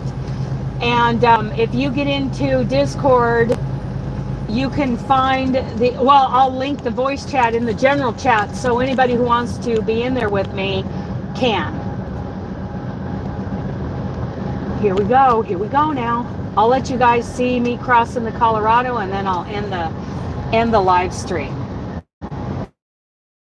Yeah, boxes. It took me a while to finally get it. Discord is very simple and very well organized. Yeah, and it took me a couple years of being kind of afraid of being confused to finally go in and figure it out, because I signed up for Discord, but I didn't get it. I didn't get that it was like you come into let's say you come into my meeting house. And in this room of the meeting house, we have our general, just chatting conversations. And in this room of the meeting house, this is where you go to see if I've got any current tester calls coming up. And in that room in the meeting house, that's for those that I approved to be testers on this particular pattern, and they are the only ones in that room. And there's another room that is a voice chat, like a video chat room. So when you first sign up for Discord, you'll come into the general chat and everybody will wave and say hi to you. And then you can look on the left side there if you're on a mobile device, and there's tester calls, and there's the current tests that are running. And right now there are no tests running because I'm trying to get it together with the Noah scarf. And you don't have to be someone who likes to test. You can just be a part of the community because it's a pretty cool little community. Okay, here it is, you guys. Colorado River. It is very organized. To me, it's way more organized than anything Facebook's got going on. Okay, you guys, we just crossed into Arizona. So I'm going to let you go, and I will pop over there in about 10, 15, 20 minutes. I will be in that voice chat just to see who's coming along, see who wants to voice chat. Okay? Okay, I love you guys. Bye.